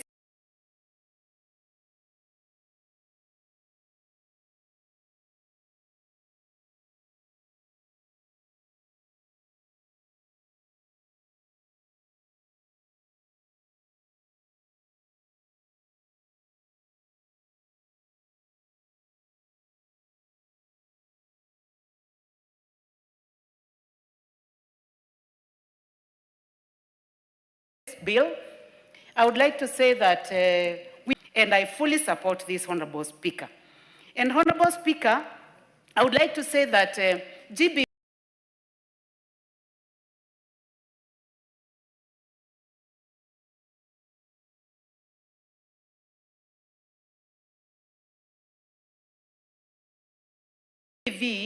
and people being sexually assaulted and offended is not only happening to poor children, it is happening to the poor, to the rich, to the educated, to the rich, to the educated, to the uneducated, to the young, and to the old.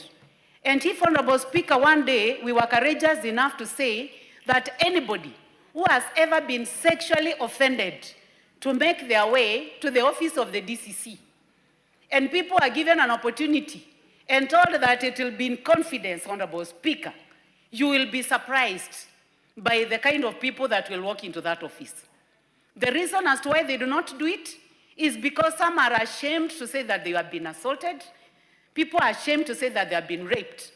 But if this is put in the law, and the Cabinet Secretary is given the power, as the member of Kisii is saying, Donya, that let it go to all the areas of this country, let money be provided because it cannot be done without money, I believe that it can be done. Honorable Speaker, when you allowed me to go out to have tea, I sat with one of the members, I'll not mention his name, and I asked him whether he's aware of the Epstein files, that the matter that is being discussed all over the world. And he asked me, what are those files? And Honorable Speaker, I would like to say that for sure, we are not the only ones who are suffering GBV. And we are not the only women, or Kenyans are not the only women that are being assaulted. In the United States of America, in the UK, New York, in the best places, Honorable Speaker, Palm Beach, Florida, Little St. James Island, Great St. James Island, all those beautiful places of this world, that is where young women are being assaulted. And Honorable Speaker, as we speak about this locally, we need to know that we just lost a girl at the age of 41.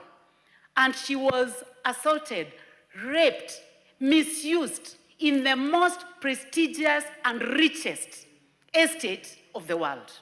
And she was never able to speak for herself. And she was traumatized, and she had no chance to speak until she committed suicide in April. To be precise, I think on the 25th of April, 2025, in Australia, having gone through sexual violence, rape, when she was only 17 years. Her name is Virginia. And it is happening in New York, it is happening in Mother, for the people that I represent. It is happening in New Mexico, it is happening in Ekanga. And it is time now we talk about it, and give an opportunity to the cabinet secretary to be able to talk. Whether the cabinet secretary will be male or female, when they are enabled by the law, they'll be able to ensure that every county of this country, people are talking about gender-based violence, and that it is something that we should never tolerate in this country. Honorable Speaker, women should never be raped. Women should never be sexually assaulted. Women should never be defiled.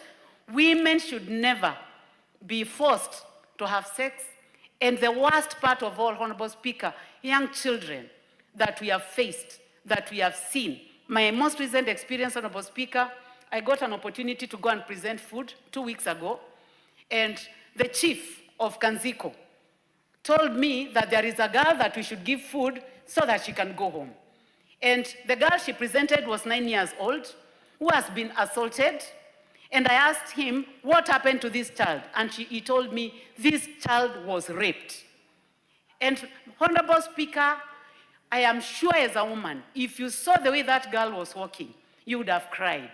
What I did is that I called the county commander for Kitui, who is a woman, and I told her that by end of the next day, the person who had raped that girl should be arrested, and I would like to thank her because she made all the effort, and that person was arrested, and I hope that that little girl will get justice. What I wonder is, how will this girl grow?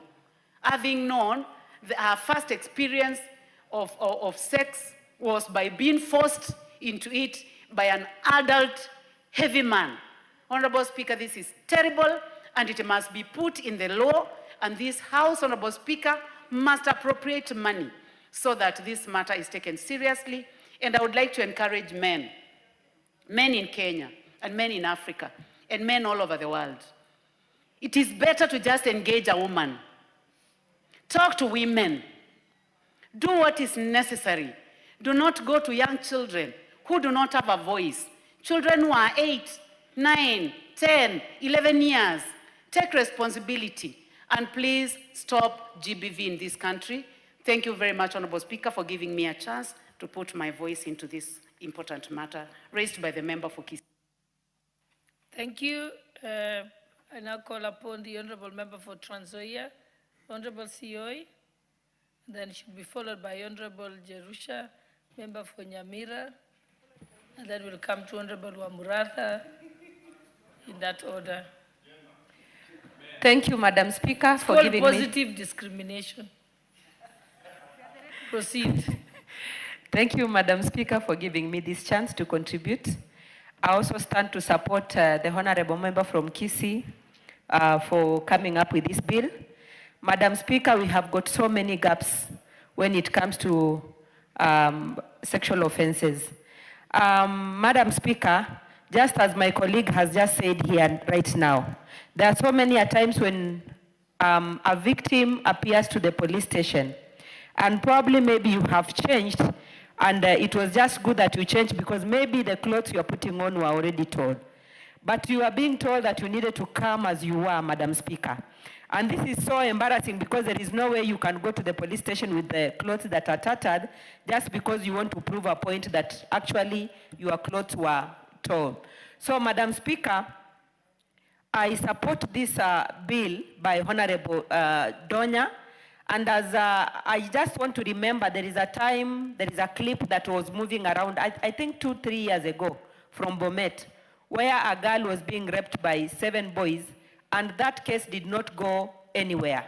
And the reason was, as I was following up, I was told, Madam Speaker, that the lady did not come up to complain, but actually this is something that went viral, and I thought it was just good that action was taken against these victims, the perpetrators that were doing that. But unfortunately, it had to stop there because nobody picked up the case, Madam Speaker. I understand that when we have a murder case, usually it is now the state and the murderer. But when it comes to rape cases, it is upon the victim to report and decide if he's continuing with the case or the case is going to stop there, Madam Speaker.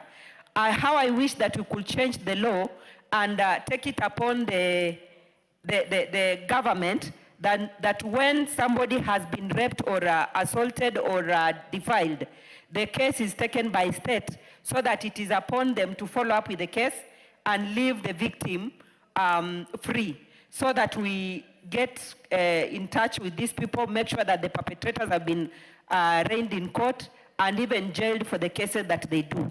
Madam Speaker, it is so unfortunate that nowadays when someone has been arrested with a case of defilement or rape case, it is a case that is bailable. And these people are arraigned to court, they stay there for a few days, they are released from prison, they go out there and commit some more, they cause more harm than what we expected, Madam Speaker. We also need to come up with laws that will keep these people there, because they are very dangerous to the community and to the society. Because most of the time when they come out, they again come and interfere with the evidences, or they come and speak to the victims, agree at home that they end this case. So we really need to be very tough on this thing and create awareness so that people don't feel victimized or stigmatized when they are the ones who have been raped, or maybe it is a case within the family. Because most of the time, people wouldn't wish to continue with such kind of cases just because they feel like they will be stigmatized as a family. So we need to create more awareness to the people. They should understand that it is not their making that they have been raped, but it is something that has happened which is wrong, and the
the evidences, or they come and speak to the victims, agree at home that they end this case.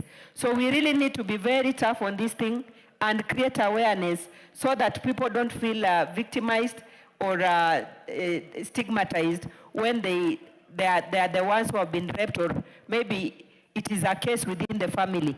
Because most of the time, people wouldn't wish to continue with such kind of cases just because they feel like they will be stigmatized as a family. So we need to create more awareness to the people. They should understand that it is not their making that they have been raped, but it is something that has happened which is wrong, and the